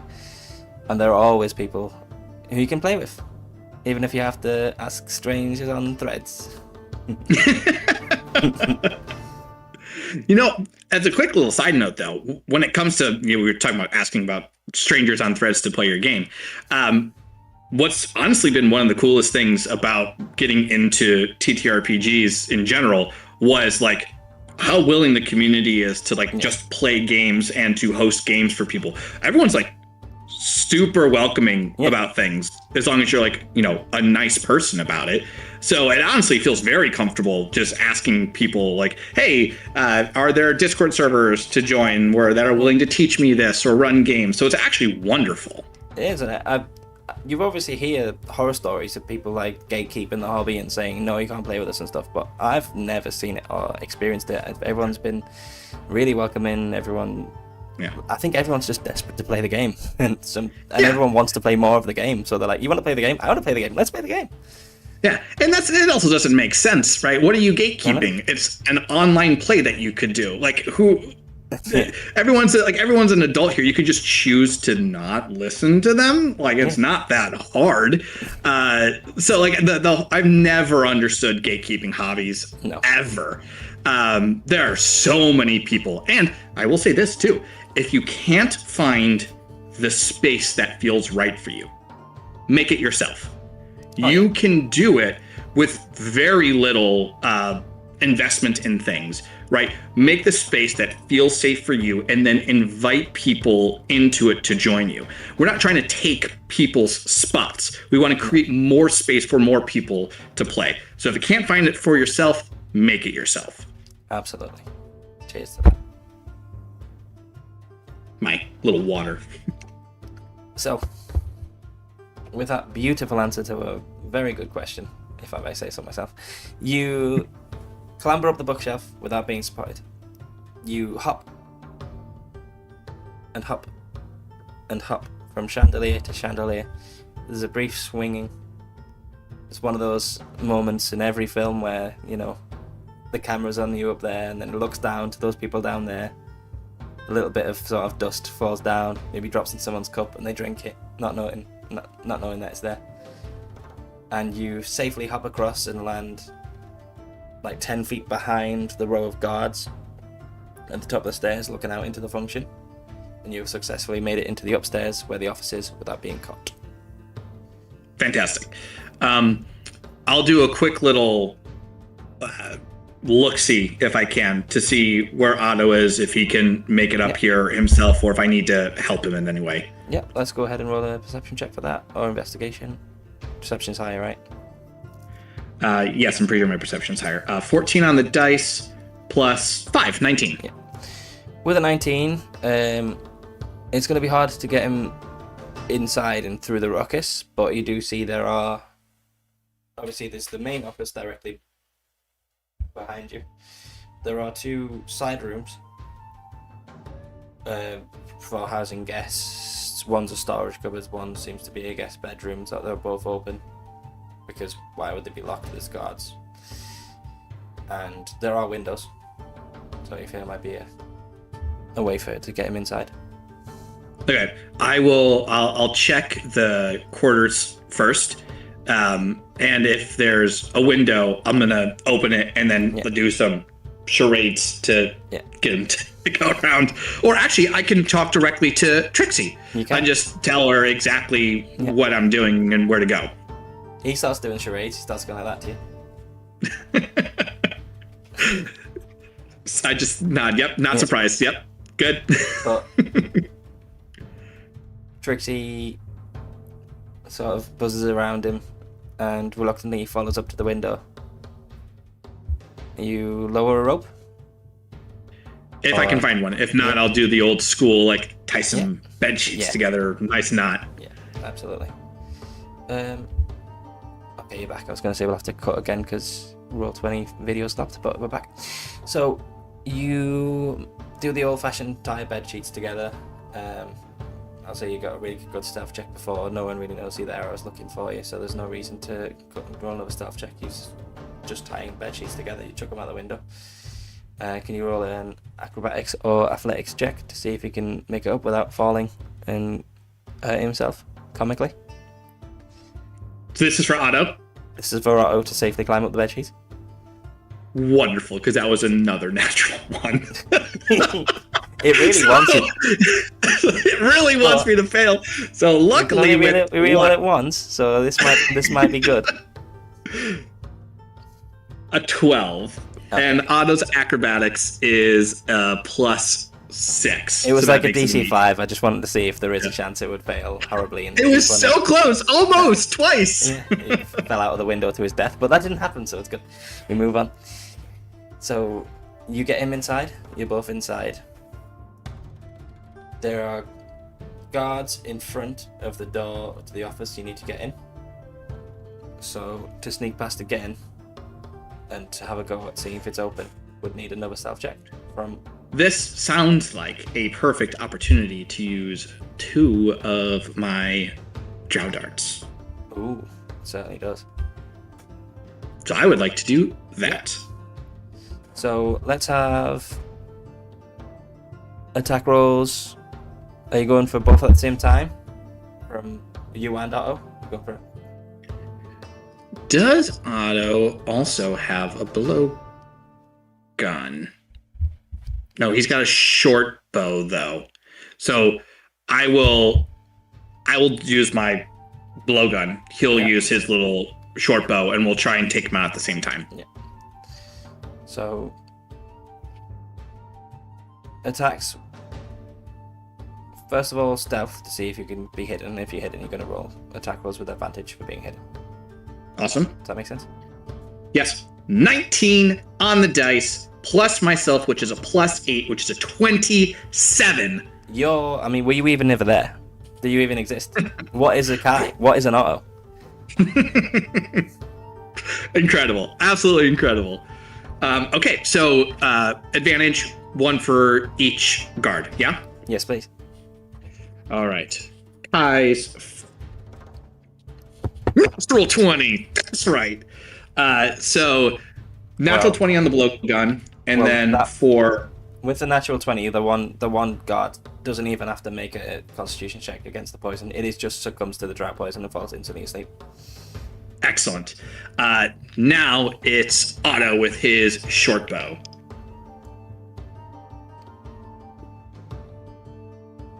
Another natural 20. It's all or nothing, isn't it? Can I do this? Can we see this? Can we see? Can you see that right there? No, right there. Can you see that?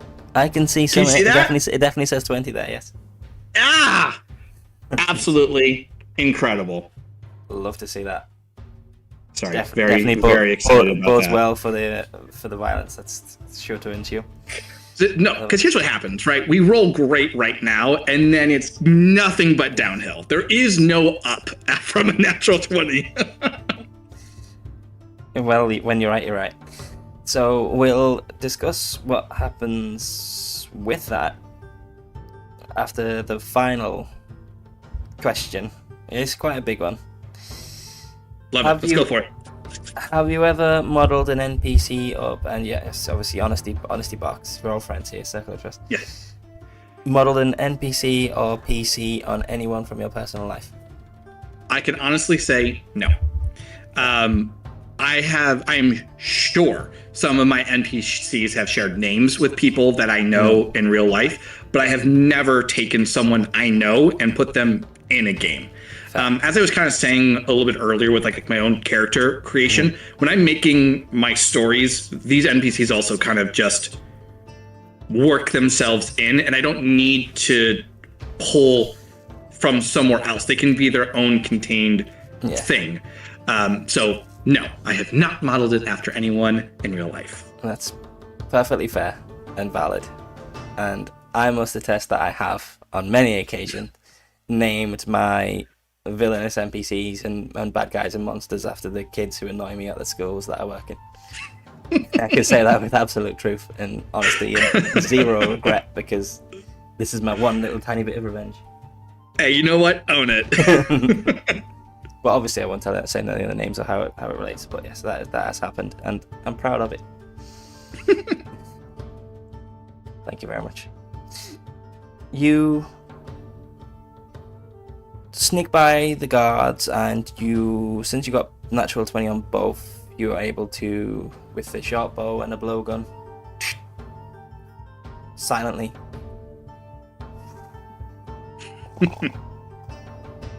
Phenomenal. You have 2 more uses of the drought poison left. Yes. Are you going one each, Yes. or is Kai keeping them both?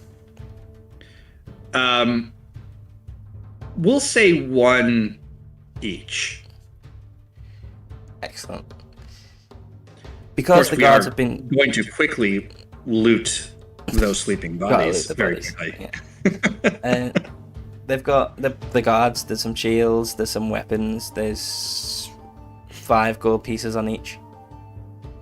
Cheap. They're also cheap. I know. He doesn't pay very well. This guy doesn't pay very well. Sounds like he deserves to be robbed now. Of course. You turn around and are confronted by the door to the office. The door is indeed locked. Stone. You have a key. Boop. Yeah. What? Wait. Check for traps. Excellent. The rogue, I assume. The rogue will be doing that, Yeah. yes. Let's have a d20 test. Dexterity. Not bad. 17 on the dice plus my dex, which is a +4, 21. 21. It was trapped, Excellent. and with the 21, you're able to disarm it. The trap would have just been a deadbolt, and the door would have been completely closed if you had tried to open it without disarming the trap. Always check for key- traps. The key fits into a keyhole, and the door opens. The key feels a bit loose in the keyhole, like there's maybe a key that he owns which has some sort of extra mechanism that closes the deadbolt. But you manage to get inside the office. The office is adorned with tapestries of very strange, hellish, abyssal, lots of fiendish, strange creatures.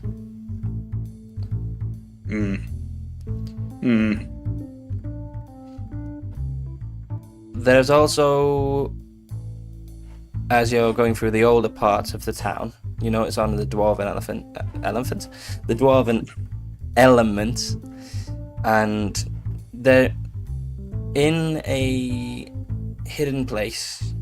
You can see, as you pull, a scroll depicting a lineage of ancient Dwarven kings, tracing back many centuries, and then all of them have been painstakingly crossed out, and there's a rudimentary portrait of the Lord on a completely separate tree, and obviously is in no way related, almost as if this person has sort of ousted the previous kingdom and taken over. So he's not a great guy. Not a great guy. Not a great guy. Kind of a usurper. Kind of a... Alright. So we are now in. So You're in. before we know we need to go under the desk into the trapdoor into the vault. But before that, I would like to do a quick, I don't want to spend too much time because I don't want to risk the chance of someone discovering the sleeping people, which we will actually just quietly pull into the inside and push to the sides so that they're not in view, but someone will probably have noticed that they're not there. So once that's done, not spending a whole lot of time, a quick cursory glance to see if there's anything useful that we can get. Maybe that'll give us an idea of what we're going to fight. We know actually too that one of our friends, Gren, his friend didn't come back. They found a finger and it's turned to stone. So we want to also check to see if there's maybe any potential like antidotes or other things that might help counteract this before we descend. Excellent, but go ahead and make a... I'll say this one has to be an investigation as you sort of rooting through things. You're not just using your senses. Yep. You are actively looking for something in particular. One for each of them? Yes, please.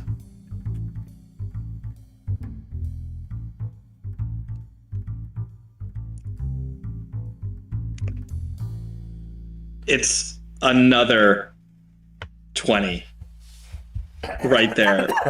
So, has a DM ever put any of your dice in jail before? That is wild. Nice. You know what? I'm from all those like near 1s and 2s and 3s. We'll just call it even at this point. Yeah, absolutely. Luck comes and goes. She is a harsh mistress, Lady Fortune. You, after some poring over things, and you lock the door behind you, I assume. You're having a look through, trying to do it with some pace, because as you say, you know, there is a function downstairs. There are people could come and go. You are able to find a potion which delays petrification. One? In his own private stocks. In his drinks cabinet. Just one. Okay.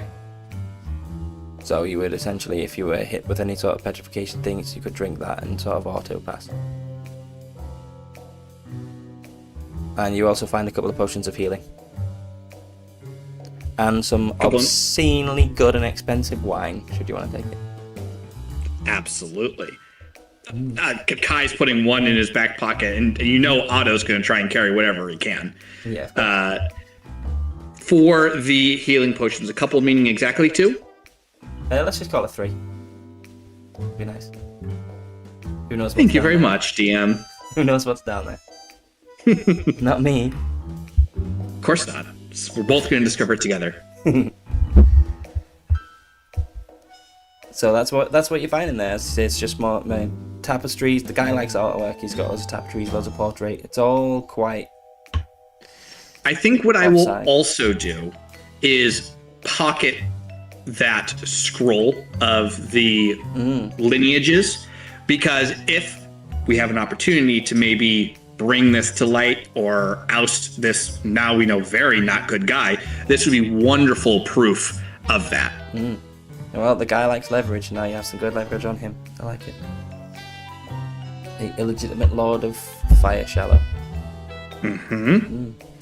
And if that's all, then it's time to check the traps one more time before we head down underneath the desk trapdoor.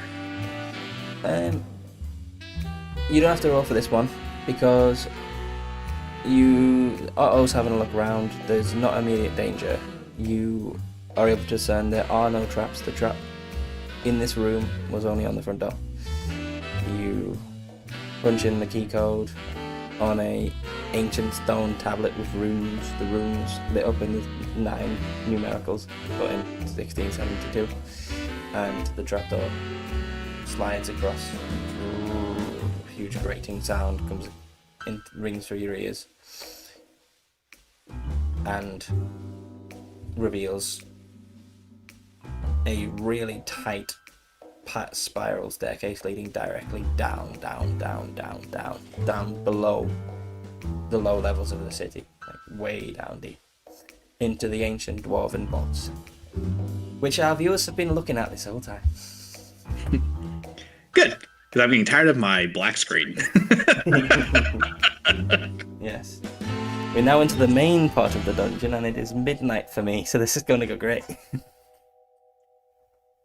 How are you looking for time and for things? I'm totally fine. You got about another hour in you? Yes. Do you? Are you good? In theory, yes. Okay. It depends on Baby Boy and whether he wakes up in a terrible mood or not at some point. We are getting into danger time for Baby Boy waking up from his sleep and wanting to be shushed back to bed. So, we cut to the end of the staircase. You find yourself We didn't want to spend the time going down and describing every single step. No, that's not the journey we wanted to go on. Actually, you fall and you die. Sorry. Game over. Game over. Sorry, that was too much. Good, One good too chat. far. Good chat. Yeah. Good. Maybe part 2 next time. We'll come back. So let's reveal, hide, reveal. Not the full page. That'd be bad. Reveal area. This area, the starting area. There it is. Hey. You can see a bit of map now. How do you feel? I can't see map. I only see black. If you scroll down to the bottom, what are you seeing on screen right Oh, now? there it is. Now it's there. Yeah, it's delay. right down the delay. bottom. Yeah, bit of a delay. Yes, I can see it. Yeah. Do you have a token to put on there for yourself? No. Would you like to I'm sure quickly I put could grab on? something very quickly. You find yourself at the base of the spiral stairs in the vaults underneath Fire Shell. You are in dim light, almost complete darkness. There are very few sources of light. There are odd wall sconces every 20 feet, giving out very little light. How well does your hummingbird see in the dark? How well do you... I mean, you're both halflings and humans. You don't not necessarily very good at seeing in the dark. Yeah, pretty sure we just have normal vision. Now, ravens, that being said, they do... Nope. Yeah, the hummingbirds. No dark vision. Hummingbirds are known for waking up at first light and sucking all of the plants as they first start producing nectar in the morning, right? So they're very much diurnal, as are humans Yeah. and halflings. We have the classic, we can't see what we're doing. Yes, so this environment isn't great for you, but you do have a little hummingbird familiar who you can send to scope out the area. They will be making perception checks at disadvantage, but they can fly high enough and make, little enough noise that they wouldn't have disadvantage on stealth, just on their perceptions to scope things out and say what's there. Sounds good. I will have I'll have Trix do that. In the meantime, mechanically speaking, would grabbing one of these sconces help our immediate area, or is this just like as lit as it is and that's all there is to it? It will help you see in your area. It would also help you to be seen as you're carrying around one of the only light sources in the room. So Sure. I think considering we can't see anything, I'll have Trix scope it out first, and then depending on what we hear, we may or may not grab a sconce ourselves. that's perfectly fair and valid. So you tell your little hummingbird familiar Trix to go and have a look around, to then explore the whole room. Within, like, does this look massive? It looks massive. It looks exactly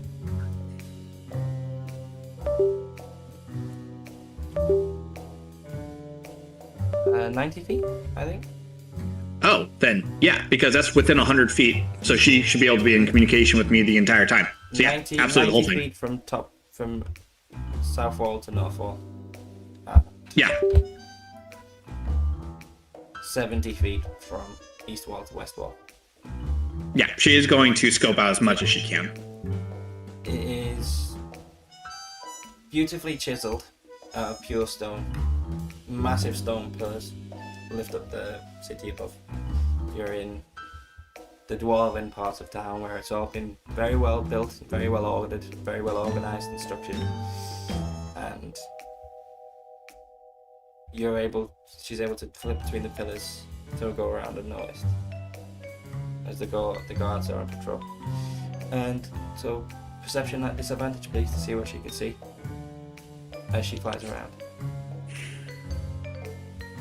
An 11 and a 12. So 11 plus 3, 14. 14 isn't bad.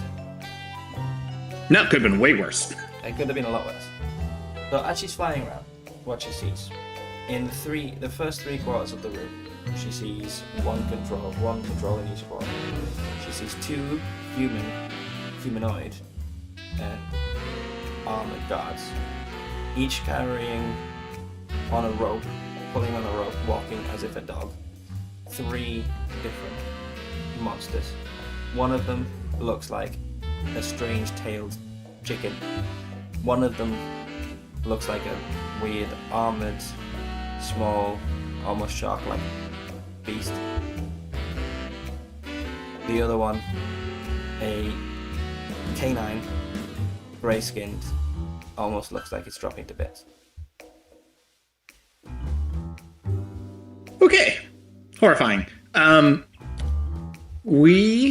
Now that we know where they are. You know their patrol routes, you know where they are. Yeah. That's in the first 3 quarters. Sorry. There's one more quarter where the guards do not tread. Where That's okay. the wall sconces do not reach, which is in near total darkness, where you can barely see 10 feet in front of you. Somewhere in there is the wall with the actual treasure vault, and it is difficult to make out any shapes within that region. And as far as we can tell, and as it was described, this is just solid tunnel. It's not like there are other doors or other things. This is leading towards a single point. Yes. Okay. This is his last line of defense before his entire stock of stuff. Great. So because Trixie has already seen them and is out of sight, Otto and I are going to not grab a sconce. We're going to try and stick to the darkest parts of this tunnel, and I'm going to rely on Trixie to kind of guide us away from people, because we're going to try and... It's just the 2 of us. That's a lot of baddies. That's not a fight we want to be a part of if we can avoid it. So we're going to do our absolute best to try and stealth our way through and around and out. I will say as well, with your passive perception and that quite decent perception, as you were coming down the large spiral stairs, there started to be some sort of commotion, as they seem to have started to notice that some guards are missing, and people above are starting to be aware that something isn't quite right. Okay. It's not so we know it's not an immediate problem, but at some point in the night it could become a problem. Right. That does not mean we should haste our way through this. While we still have a little bit of time, we don't need more people on us, because at least if they don't know where we are, there could be confusion and people looking, which gives us an opportunity to escape. If we lead them directly down to us and start causing a commotion, that's going to be a bigger problem. So we stick to the plan, stick to the shadows, rely on Trixie, stealth our way through this as best we can. I'll make sure that Otto stays he's either holding onto my pant leg or something like that. So we're always right next to each other and we don't get lost. Very nice. Before we pick up from there, do you think tragedy can be more memorable than triumph? So yes, I actually have a very interesting, I think it's interesting, take on all this. And that's because from a human and a neurologic perspective, we remember tragedies more. It is just how we are built, because tragedy and things that are dangerous to us teach us lessons for survival. Absolutely. So when something that is a tragedy is something that we experience, we're going to remember that much more vividly. I can almost guarantee that you and every single person on this planet and everyone watching this now or later could probably remember some of the most embarrassing moments of their entire life in perfect detail or near perfect. Yeah. But I bet if you also take time and think about some of the happiest moments, you might remember, I was really happy. That was a really awesome trip, or my wedding, or whatever it was, and it was wonderful, and I know I was happy, but it's not the same level of sensory integration that you have for these types of negative experiences. And again, that's a neurologic design that we have as humans. So from that perspective, yes, we absolutely will remember tragedy more than happiness or triumphs. Couldn't agree more. As sad as it is, fully agree. My mind can instantly go back and be exactly in that embarrassing place as a 15-year-old doing the wrong thing. There was a time, I mean, this is ridiculous and I'm going to come off like a really bad person, but there was a time where I was really attracted to a girl and we got on really well and we were flirting, and so for some reason I just dumped an entire tub of garlic sauce on her head. That's a choice. Yeah. Yeah, I thought that was flirting, I guess, because I was like 14 and dumb and had ADD and I was like, this is an idea, let's do it. Oh, instant regret. Yeah, I'm going to assume that ended right then and there. Yeah, they never spoke again. Yeah. I can't say I blame her. No, me neither. I don't know why I did it at all. That was one of the many things I did as a dumb ADD teen, including one time when one of my classmates said that my bum was sticking out of my pants. So I went, "What, these pants?" and they just whipped my pants off in class. Obviously, straight to the principal's office and in deep trouble for just flashing everyone in class. Yeah. So don't do that. If you're watching, don't do that. That's a bad choices. Yeah. But yes, to your point, you'll probably never ever forget those. Oh no, there was a burn into my entire being. Yeah. But I know what not to do now. So we learned from those and we move forward. Yes. Tragedy. Yes. Tragedy of being At least you had the opportunity to learn and grow from it. Yes. And have never made any mistakes since, ever in my entire adult life. Nothing but perfection. Probably, arguably, sharing those stories on the internet wasn't a good idea, but we've done it now. We live in this world. So, let's move on. So many choices are being made. Do you think filming a game for an audience, like we're doing right now, cheapens the game or not? The short answer is no. I don't think by filming it inherently cheapens the experience. I do think you have to be careful though, because people, whether intentionally or not, try to play to an audience, right? And that might change the way that you tell a story, that might change the way you adjudicate the rules, that might change the decisions you make, and be out of character for you as a person as a player.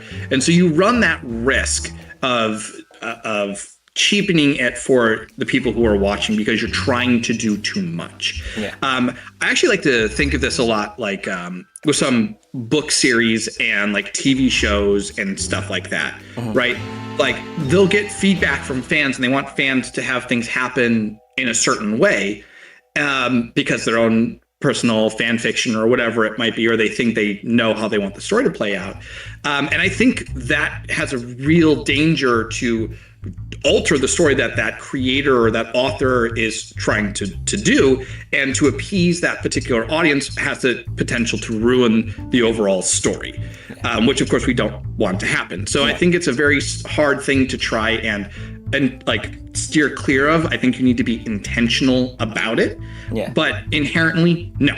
There are plenty of incredible performers who are genuine, who are honest in their experiences and expressions, and play with integrity, that are on camera all the time. And I would never say that they cheapen the experience. But I do think it's a skill that you probably have to intentionally practice.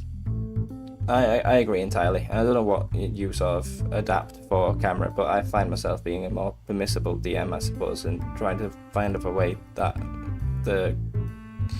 to advance the plot for the sake of the plot as a product, as opposed to with just in my home games. If someone tries something that I don't want, like, no, that's dumb, do something else. But I feel more obliged to try and make whatever the players put out there actually work. Yeah, I get that. I also think part of this too is just the building of the skill, though, right? Yeah. The more you do it and the more you practice, the less inclined you're going to feel to doing those things, and you'll be able to know when to lean hard or to steer clear.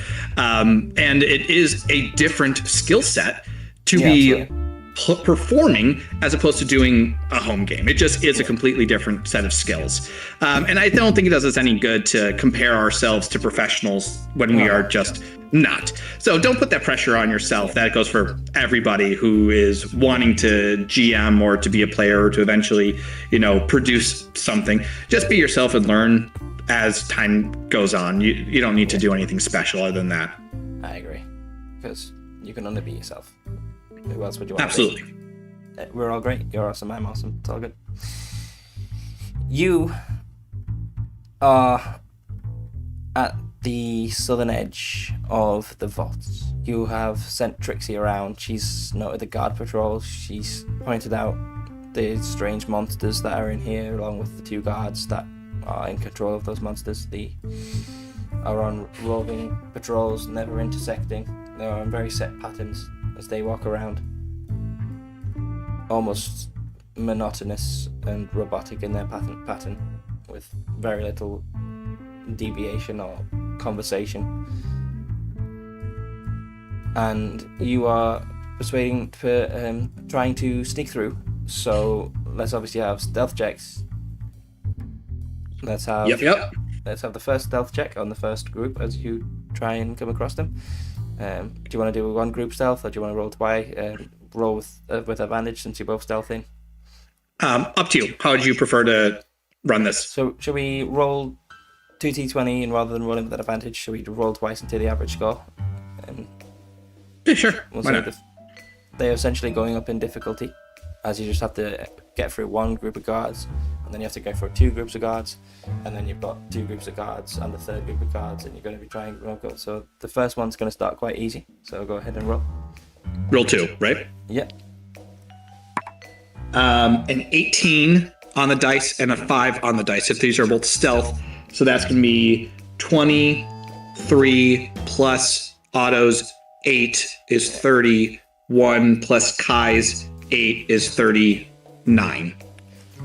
Excellent. So the first group you come across and you sneak past are the group which have the strange snake-like serpentine chicken creature. The creature is leashed and is sort of leading these people around. You manage to sneak up behind it. No issues, you go past. And you were coming across, you can hear the low growling of a canine creature, which obviously doesn't just rely on sight, but can try and sniff you out. Hence, it's going to be slightly trickier as you're dealing with multiple senses.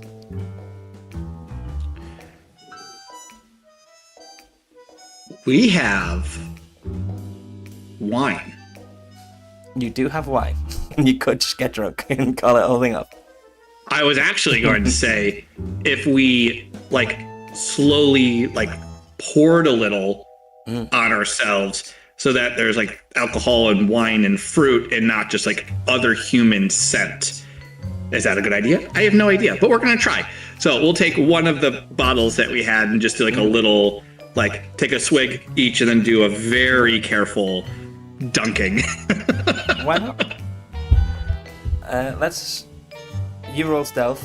I'll prepare the next round of questions. We'll answer the questions and then we'll figure out if you get past, because you danced yourself in wine. Okay. Second round. All right, here we go. A 10 and a 14, so 24 plus 8 is 30. So, yeah, 15, what? 15 plus, yeah. 15 yeah, plus average. so whatever it is. So it's 24 plus 16. Okay, so you needed 14 there, so great. Average passes. So we'll come through that after. Virtue signaling. Go again. Virtue signaling is virtuous. What 3 virtues do you try to live by, and would you pass on to anyone who you try to mentor? I love that question. The three ones that really I try and live by, and I try and embody, and that I try and have my content and the guild embody, are strength through kindness, compassion, and integrity. Love that. The strength through kindness is this idea that we need to, it's not aggression, right? We're not trying to be aggressive to people. Strength isn't just physical strength. It's how you treat other people, the strength of your character and everything else in that nature. And that strength can grow through kindness that you show to yourself and to others. So that's kind of what I mean by like strength through kindness. Compassion, everyone's got their own stories and own experiences, and we just have to hear and listen and learn and believe and show warmth and empathy and welcoming to everybody that we come across. Because one of the few things you can control in life is how you interact with every person that you come across. Absolutely. We can't control much, but you can absolutely decide how you want to behave with that person. And then integrity is just one of those things that's just, it resonates so strongly. You have to be honest. You have to be accountable for your actions. We all make mistakes. Integrity doesn't say that you don't make mistakes. It means that you admit them and then actively work to repair harm and then grow and be better so that it doesn't happen again. So those are the main three virtues that, like I said, I myself within my content and the guild try and embody on a daily basis. Absolutely. I love those. And I totally agree. Honesty is the only policy. Integrity is so important. Being true to yourself, being honest and owning your mistakes, like you say. Definitely compassion and empathy. And giving people a fair shake. Trying to understand everyone's experiences. Meet people Absolutely. where they're at. And we're all in this world together, right? Like you have to interact with people, and why not act in kindness then? And for me, I love your strength through kindness, and I guess it's in a similar sort of way. I wanted to sort of try and be a positive masculine role model, I suppose. There's a lot of toxic masculinity out there, isn't there? And a lot of people leading people down a certain pipeline with their coming at you with all of their masculinity, I've got the best stuff, and I've got it all figured out, and I don't think let's just calm down, everyone. It's all good. Let's just have a nice time. Yeah. Well, and it doesn't do them or the people that are around any good, right? That's a recipe for stagnation and to, grow resentment and bitterness, which is just, we can do better and we can choose to do better than that. Absolutely. So yeah, I fully agree, and I'm on board with all those, and I knew we'd get along, and you were the right person to do with this, because you pretty much just took all of the words right out of my mouth. I agree with those. Strength through kindness. It's kind of, being kind and strong. Positive masculinity. Love it. Honesty and integrity. Very important. You have successfully snuck past a chicken. You covered yourself in wine to sneak past the dog. Now, the dog isn't accustomed to the smell of wine, but nor is it really after and searching for actively the smell of wine. So, other than some confusion, you don't arouse any suspicion in the canine or the group of people who are following it. So you successfully snuck past the chicken and the dog. Pardon me. You come to and start to hear this heavy, clunking, metallic sound of a creature of the land. What kind of monster lore does either Otto or Kai have? What kind of what? Monster lore. Like, are they Oh, monster lore? Oh, jeez. A rogue and a monk fighter, probably like minimal. They've gone on adventures. I mean, they're decently high level, so guild adventures and quests of that nature, but probably very little other than maybe passing knowledge on some of the more maybe exotic or rarer creatures. Well, we can go ahead, whoever you think would have more of, we can go ahead and make them have a history check to see if they've come across any information or heard of anything that would sort of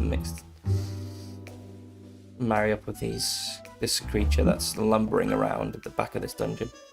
We'll say that's Otto. Otto, yeah? Yep. All right. History, you said? Yes, please. Ooh. 14 plus 2. 16. So the codified and easy to use 2024 rules basically says that an easy check is at 5, a hard check is at 15. So this was going to be a hard check, and of course it's better than a 15, so it passes. There have been discussions amongst the halflings because they always get in trouble with monsters coming in and trampling on their crops, especially monsters like boulettes. This is a boulette, but it's a boulette pup. So it's a small boulette, but boulettes, of course, are known for being and living in underground environments, and you know they have senses attuned to that. So not just the sound, not just the smell, but also the vibrations of stone on stone could trigger a response from this boulette pup. Luckily, I'm wearing a regular pair of clothing, and my halfling friend is most likely not wearing shoes, so we shouldn't have anything clinging, clanking on it. And if Otto was able to tell that and knows that and is able to get that information to me, then we're gonna dune desert worm this and try and do like sliding type of deal without causing any impact vibrations. Love it. So no disadvantage, then you can go ahead and roll a stealth check to see if you get past these. One for each? Oh, the double thing again. Yes, right, yes. right. We'll take 2, we'll add them together, and then we'll divide it by 2, see if it beats the score. Am I adding my modifier? Yeah. Okay. Just the 1 or 16? How'd you modify it to both? Oh, okay. Okay, good. Well, did you roll for 1 for Otto? Because obviously 1s don't exist for Otto. They're not 1s. It's worse because I can't re-roll these. It's a 3 and a 4. So that puts it at 11 and 12.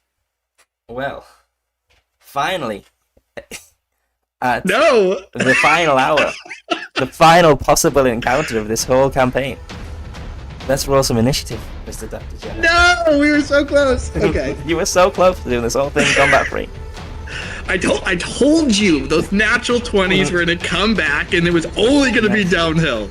But if you get a fight a boulette pup, have you ever fought a boulette pup before? No, I did have a boulette in one of my campaigns in the 2014 rules, though. Nice. They're a pain. All right, initiative. What is that? It's a 17. Okay. I rolled low. So, Kai. Let me just. Got. Yeah. Sorry, after you. No, Kai got a 22. Otto got a 17. Okay, so it is Kai, Otto, Guard. Lovely jobby. So I was just about to say, obviously we've done a lot of talking, but we've not moved the map around at any point while we've been doing this. So you're currently in darkness at the bottom of the screen. So let's just go ahead while we're here, reveal the whole area which you have got past, which is meow. These are no longer relevant as they have been completely bypassed. The dog. Sorry, those are the wrong ones. It's fine. We've got that. The chicken people have completely been bypassed. Goodbye. So, if further few feet behind you guys, a couple of rounds that'll get you. They have got a chance of finding you, so we'll leave them active. And then you are here. So the bullet is currently going to be depicted by a no, because I couldn't find a bullet. Where's my reveal thing gone? Add reveal. There we go. Let's reveal that area. You guys are trying to sneak around down here out of the way. So if you want to put yourself somewhere on this left quadrant over here. Yep, that's exactly where I was going. So we're right around that spot, right? Yeah. Have you got a token for on there as well? Or are we just assuming that you both are going to operate from the same spot? Or does that need to put one on? We have some roguey looking tokens. We can keep it simple. We'll say next to each other. Just don't want to add more than we have to. Put one there. Okay. Because then I can add them on the initiative order. Because Roll20 comes in with its own turn order. Turn order. Yeah. So, guards, turn. Kai, turn. Bip Kuhib has a turn, but that is of course auto. And these are going to go last to see if they can spot you as well. So they got an 8. I got a 22. Oh, I got an 18? 17? 17. 17. And they're on 0. Let's sort that. Kai's up first. Sleeping dart. Sleeping dart onto... Well, currently there are guards, but you would have to maneuver around a big old stone pillar to be able to get the drop on them. As there are So these squares here, sorry, these black squares are the pillars that are sticking out around the illustrator. Am I operating under the assumption that I have been spotted by someone? Yes.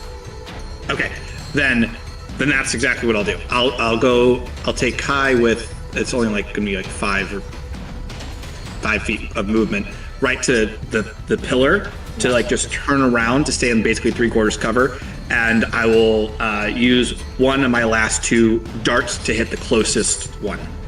Love it. That's a 9 plus 8. What's 9 plus 8? 17.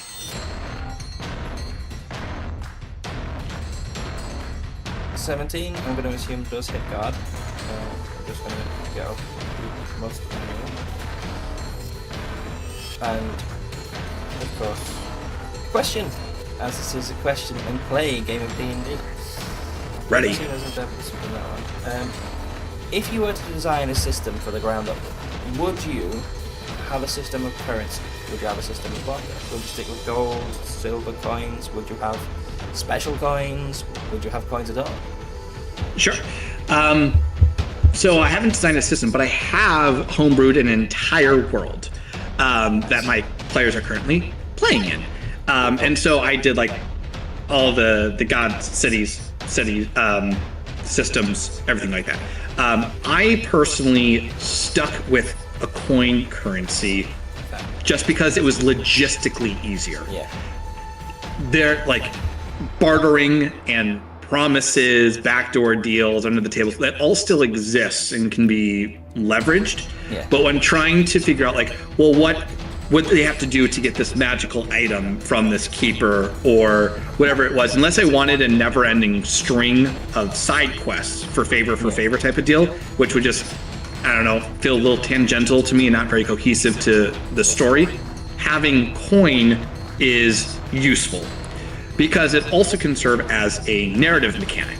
Because if you're saying that currency, like we've seen within our own human history, can change from whoever's in charge, right? Then you can basically say, look, I took this over, that old currency doesn't count anymore, and they could topple the entire economy in literally a night. Every noble would have $0 because their currency wouldn't be accepted anywhere, and they could institute buttons if they really wanted to and call that value.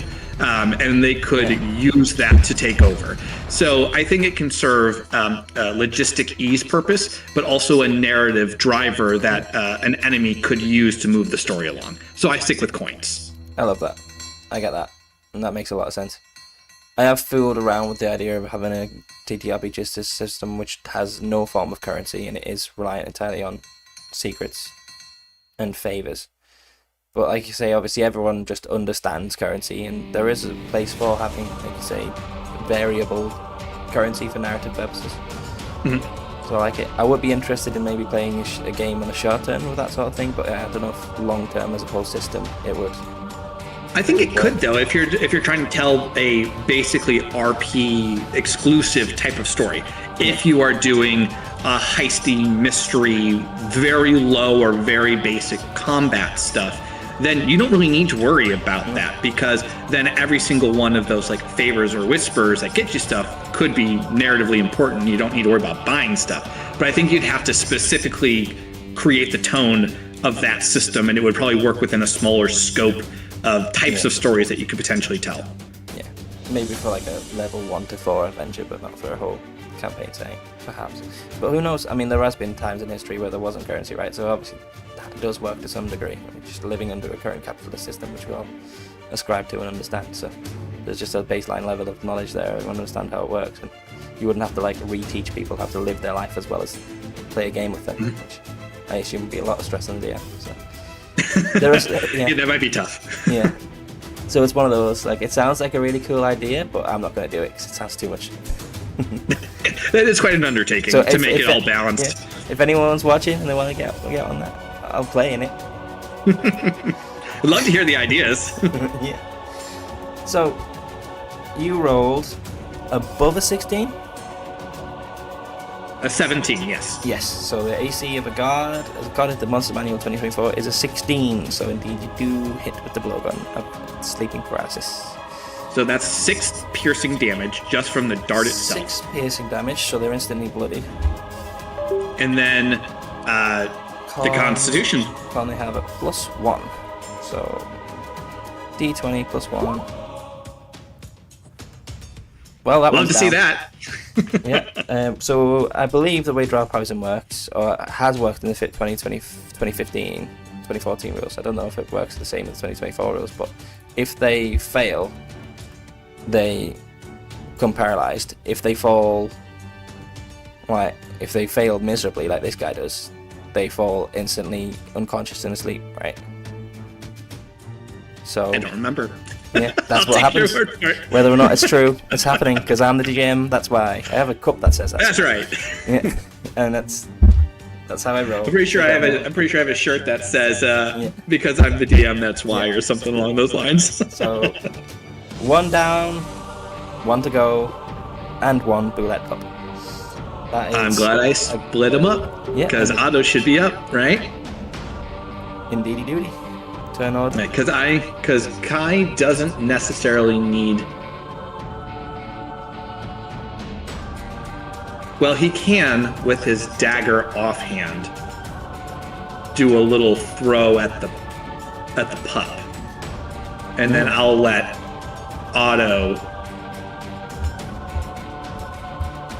potentially take out the other guy with the last bit of drow. So I'm going to use, now that the one that's closest is down, I'm going to use a little bit more movement to get a little bit farther out of the way. So that's 15 feet of total movement that Kai has used.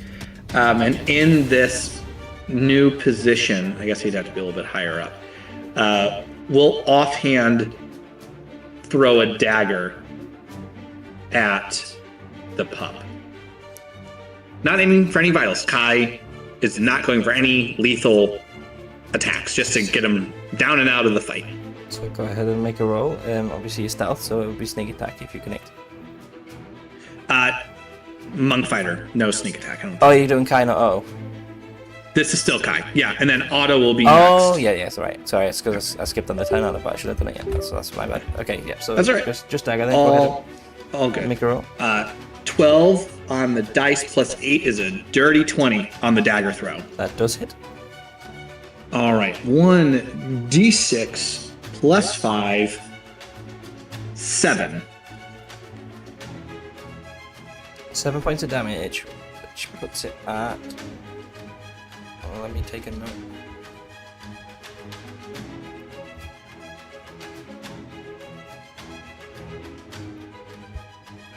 What's it? That. Cool. Lovely dubby. I'm assuming. And then to finish up his turn, Kai's going to move the rest of his movement, which is, so I used 15, he's got 40. So he can use another 25 feet. Yeah. To get here. To position himself to maybe go in next round. And that'll end Kai's turn. Okay. So now, Otto will, take out his short bow with the last little bit of the drow, aim for the other humanoid. Excellent. 12 on the dice, plus short bow is a +6, so 18. 18 hits. That is d6 plus 4. Not great. 5 total. Does Otto have sneak attack? Yes, it's hidden. Great. So then 2d6, I believe, for sneak attack damage. Another 8. 8. So 8 plus 6. What? 8? No, 8 plus 5. Because I rolled a 1, I believe, on the first one. So yeah, 13. Is Otto going? Would Otto go for non-lethal attacks, or would he go for murder? I think he would go for murder, but I think Kai would have personality. He would have, but I think Kai would have instructed no killing. But would he go with that? Yes. Okay. He might be snarky, but he'll do as he's told. Yeah. With some sort of magical grace, manages to connect with a deadly weapon, but in a way which is somehow not deadly for some reason, and knocks the guard instantly out. Oh, it could be a thigh. Get him in the butt. Yeah. Get him in the shoulder. It's good. I mean, it is coated in poison, so yeah, it gets a bit of butt cheek, and the poison pulses through and knocks it unconscious. So those are 2 unconscious guards. So then, does Otto have anything else? He's going to use all of his movement. Because he should also have cunning action. So he can actually bonus action dash if he wanted to. So he's going to just... Oh, I can't move him. But just go right next to Kai. You can't move him. Yeah, I can move him. Has he got enough movement to get over there? Yeah, 25 feet. Oh, yeah. And if he didn't, he could just bonus action dash. Yeah. So, puts him out there. Which means I need to reveal more of the map. Ignore this thing. Did that not work? He went deeping. Why did he go deeping? Nah. Okay. Ignore that monster. It's going to be the emergency. If you don't fight anything monster, that's going to attack it. So you don't even worry about it. Okay. Make sure one of those things was going to come out. Something had to happen. We can't just talk. I mean, it's been fun, but I don't know. We've had some pretty close calls and pretty sneaky infiltration here. Yeah. It's been a great game. I've really enjoyed it. It's my turn. So obviously on my turn, question time. What is one piece of fiction or pop culture that would completely fundamentally change your life, or ruin your life even, if it was to come to light that they were cancelled for awful reasons? I'm thinking obviously the whole Rowling transphobia thing, ruining Harry Potter for generations of fans. Yeah. So we're just talking about my experience with it, right? So I don't follow pop culture. I don't care about it. I don't follow celebrities. I have never gotten into it. And what some of those people, and Rowling was one of the examples I was going to actually talk about. Neil Gaiman's another one. I love, Good Omens and Sandman. They prove themselves to be horrible people, right? Terrible, absolutely awful behavior. But I'm not going to let it... I'm not going to strip away the joy I had with their work. So I want to explain that a little bit more. Like Harry Potter's a very good example because I loved Harry Potter. I went to the midnight Barnes and Noble events to pick up the books and listen to all of the audiobooks. I mean, there were some hard parts in my life, and Harry Potter was comfort, and it got me through a lot of that. And I'm not going to take that positive experience and throw it out. Now, what I am going to do, though, is I have the capacity as a mature person to understand the implications of their decisions, right? I just won't consume any more of their material. It's just done. I'm not going to watch the movies. I'm not going to buy any more merchandise. I'm not going to do anything else. I can't go back and take away what I've already consumed, but I can change my behaviors for the future, and I can choose to not participate in it. And that's exactly what I'm going to do. And in this hypothetical of another piece of pop culture, I don't know why I can't talk anymore. Right now, just at the top of my head is Brandon Sanderson, because I love the Stormlight Archive. I love Mistborn.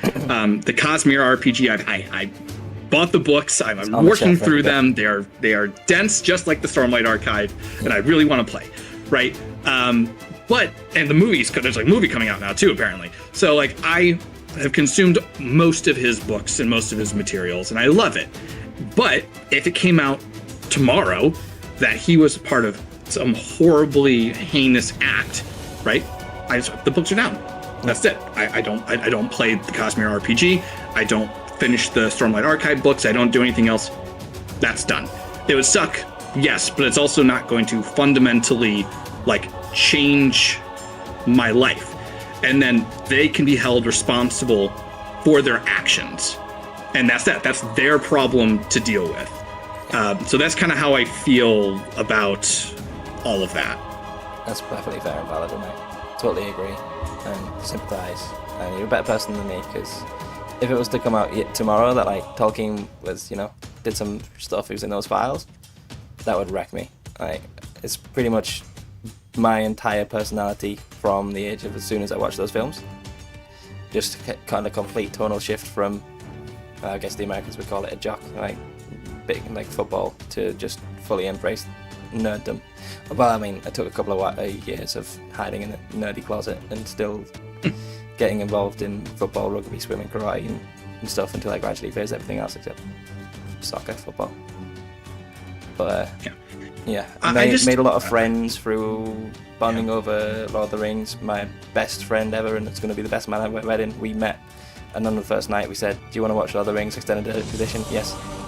The step of the thing. Yeah. Did we just become best friends? Yes. Yeah. And that would rock me to my core. Yeah.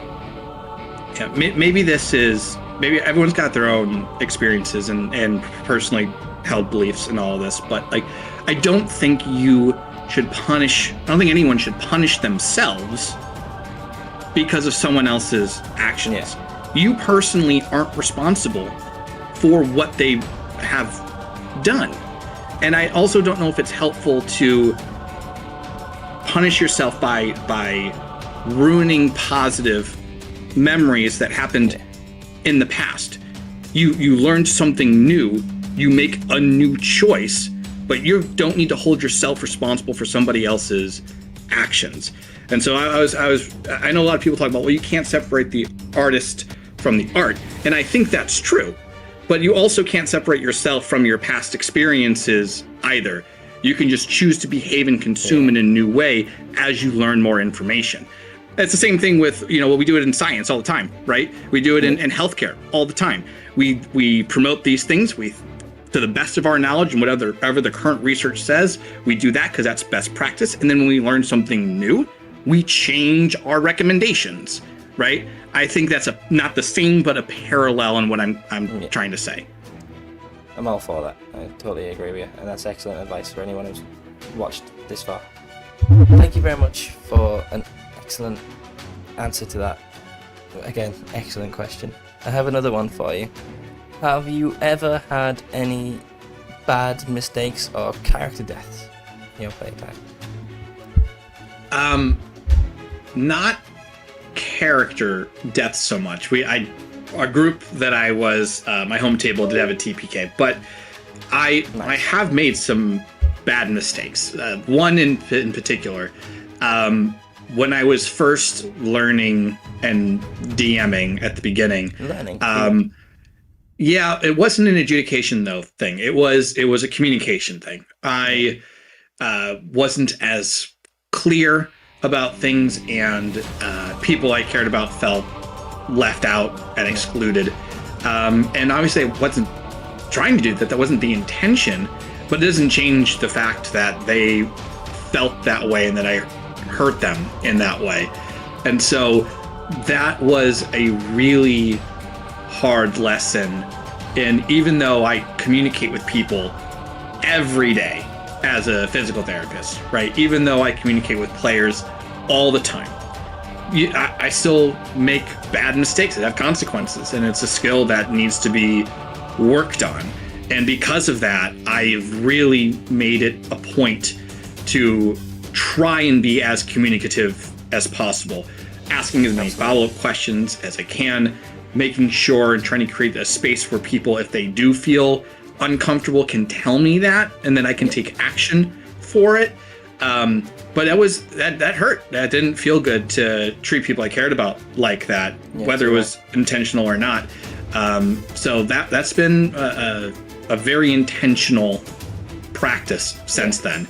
And people have created some really awesome things on threads and other places in terms of safety tools and how to have certain conversations and to make sure that they happen in this time. So there's wonderful resources to kind of help you sharpen those skills. Absolutely. But that absolutely was something that I regret, but I'm trying to continue to learn from. Exactly, and it does take work. And like you say, you were learning, and I had a very similar experience on my first ever game that I ran, and it was a rules adjudication error, and I hold my hands up and say I've relearned the rules for range weapons and how they work. But at the time, I have told the story on the podcast before, but one of my players playing for the first ever roll, was rolling a hand axe thrown attack, but I didn't know that hand axes had a ranged feature, and so I asked them to roll with disadvantage because I thought they were improvising a weapon and trying to throw it when it didn't work like that usually. So I thought, okay, I'll let you do it, but at disadvantage. And with a disadvantage, she rolled a nat 1. And didn't like the negative attention, cried, ran out the session, and never played with me again. So, big error, lines crossed, never happened again. Obviously apologised, and we're still friends, and still regularly hang out since, but yeah, she was always very anxious, and it just so happens that the initiative roll meant that she went first, and me giving a disadvantage in the dice rolls meant that she failed something, and the pressure of going first, the pressure of failing, just meant that she had obviously a bad panic and never wanted to play D&D again.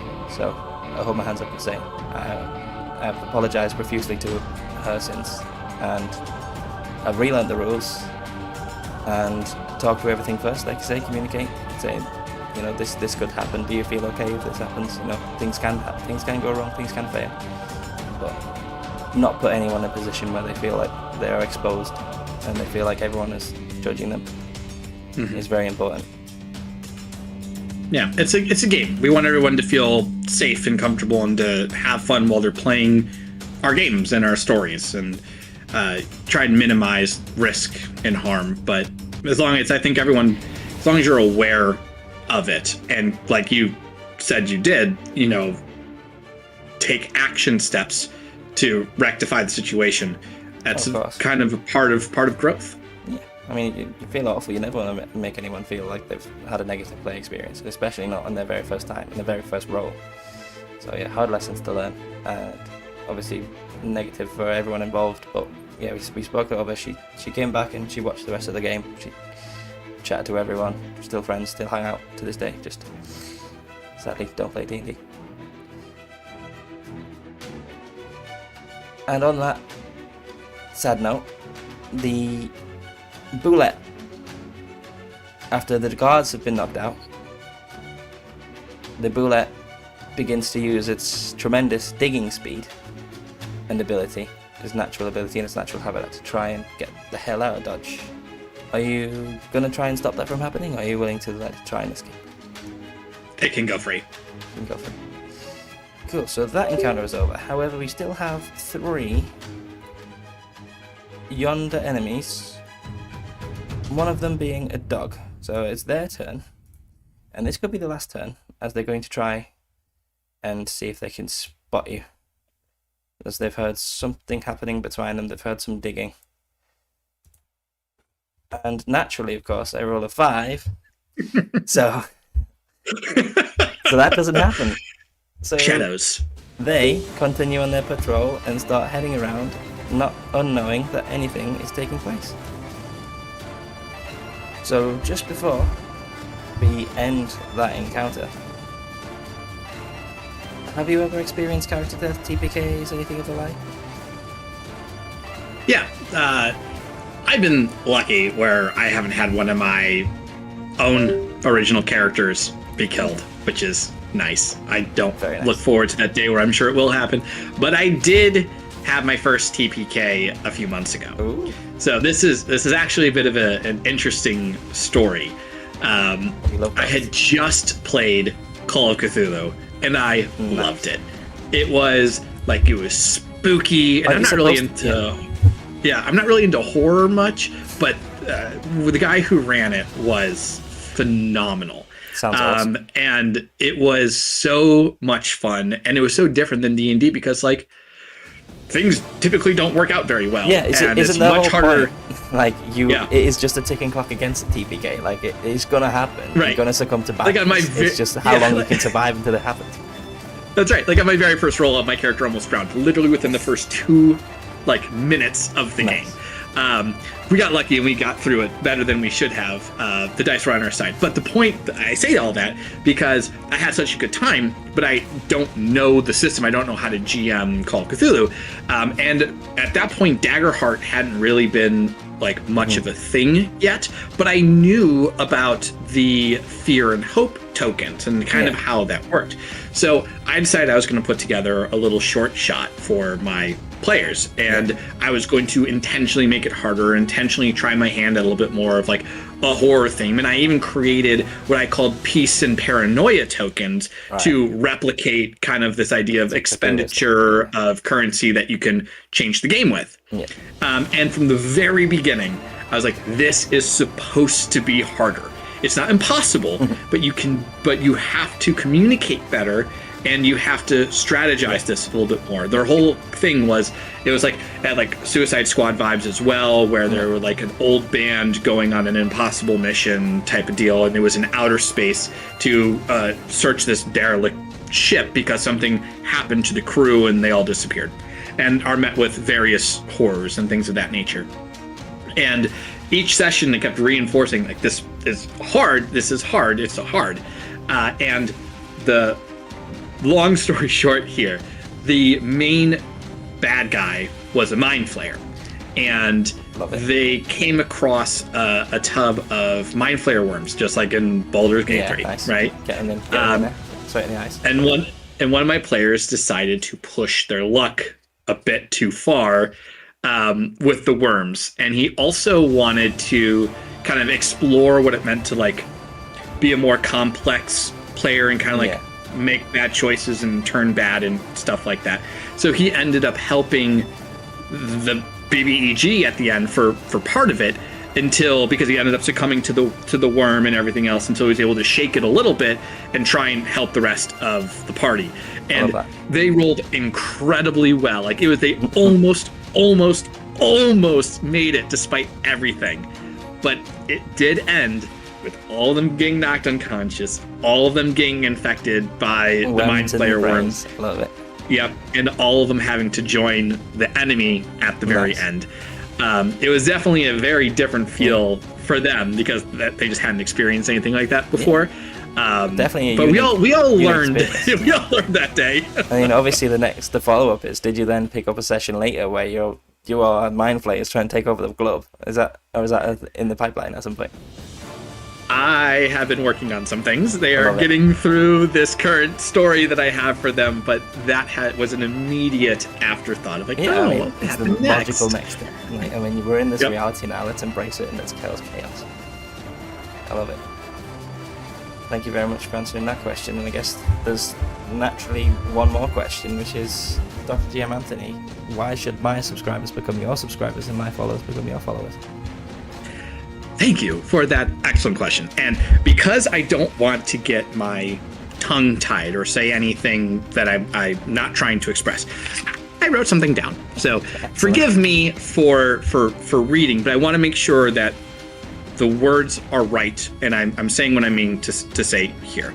Because I think, as we've talked about, like, healthcare has been a problem, especially here in the United States, in terms of accessibility and affordability and general overall quality. And the purpose of the guild is to be a stable force in all of this. So, like, where there is chaos, the guild has stability. Where there's misinformation, the guild shares knowledge freely. In a warm and welcoming way, of course. Yeah, of course. It's this idea of walking hand in hand together through your health adventure and having a safe, protective place to learn about it.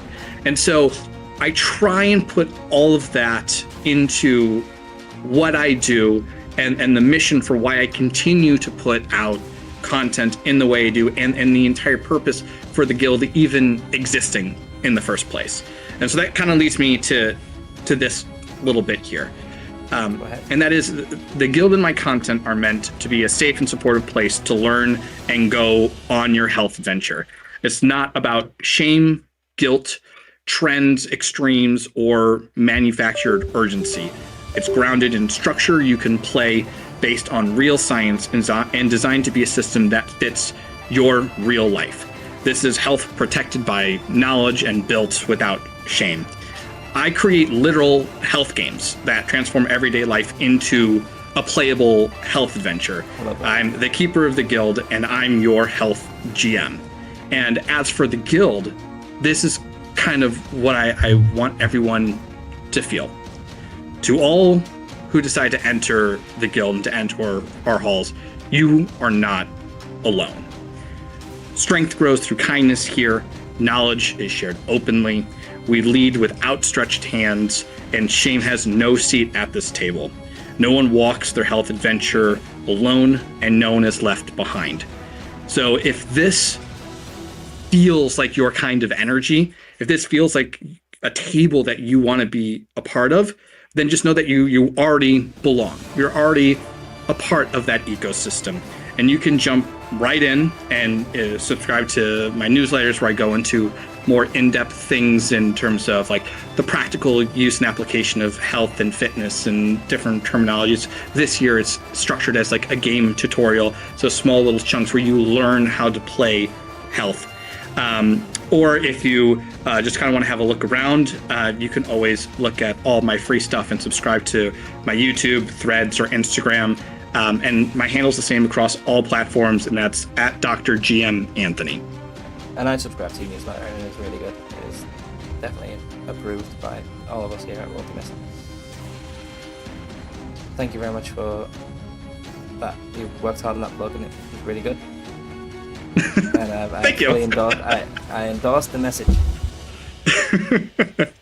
Now it's just a matter of repeating it 100,000 times, and it's just like comes right off the tongue, right? So you can just say it without thinking.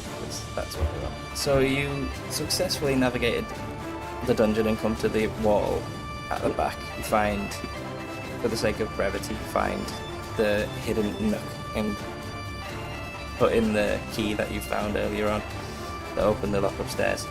And you are confronted with the treasure room, which is all manner of strange curiosities.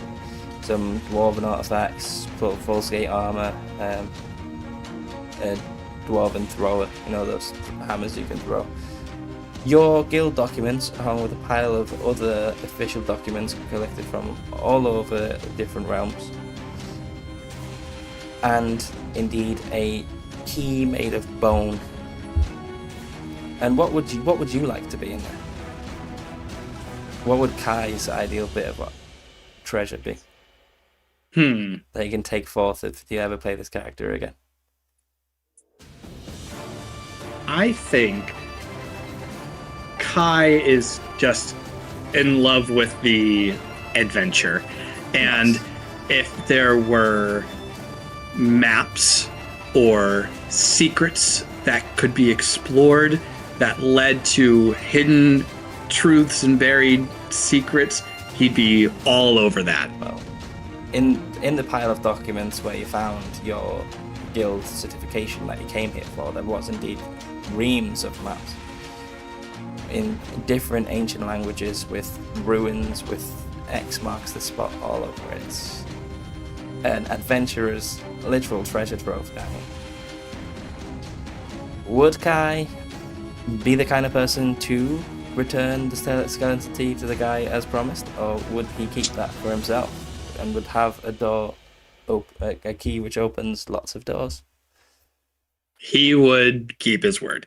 He might be a little snarky, a little roundabout, but ultimately he wants to do right by people. He wants to make friends, not enemies. And if this friend happens to have a key that they're willing to share in the future, well, then everybody wins.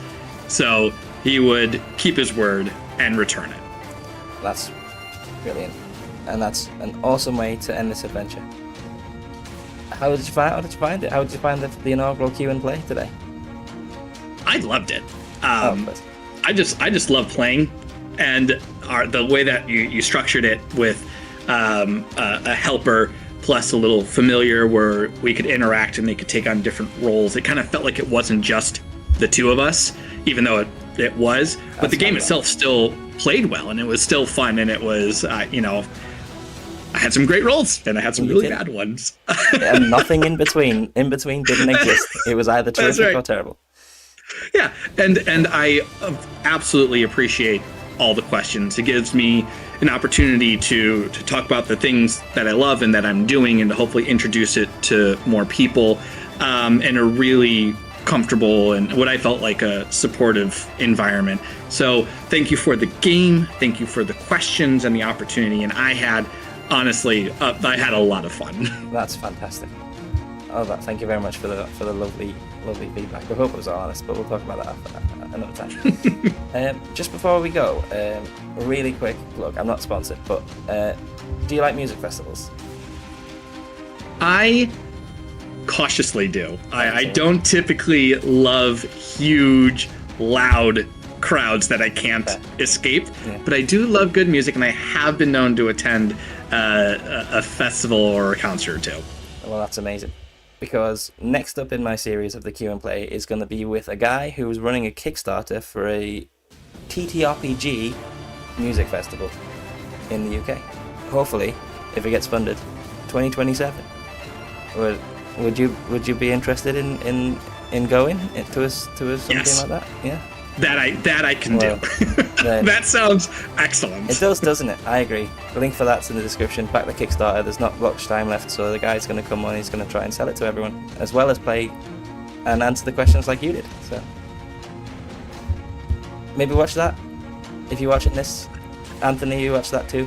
I'm gonna watch it. Absolutely. Thank you so much for your time, Anthony. It's been a genuine pleasure. I couldn't think of a better guest to have. Thank you for being so open and honest with all of my questions. Thank you for agreeing to partake in this and be the guinea pig, as we discussed. You were an excellent guinea pig. My pleasure. The guineast of pigs. You can have that. You can put that on a plaque up there somewhere. Put it up like the guineast of pigs. The guineast of pigs. Thank you so much. I had a wonderful time. Me too. Honestly, genuinely. If you ever want to do this again, you know to call. Absolutely. Okay? Yes. Every season I do with this, there will be an episode with the two of us.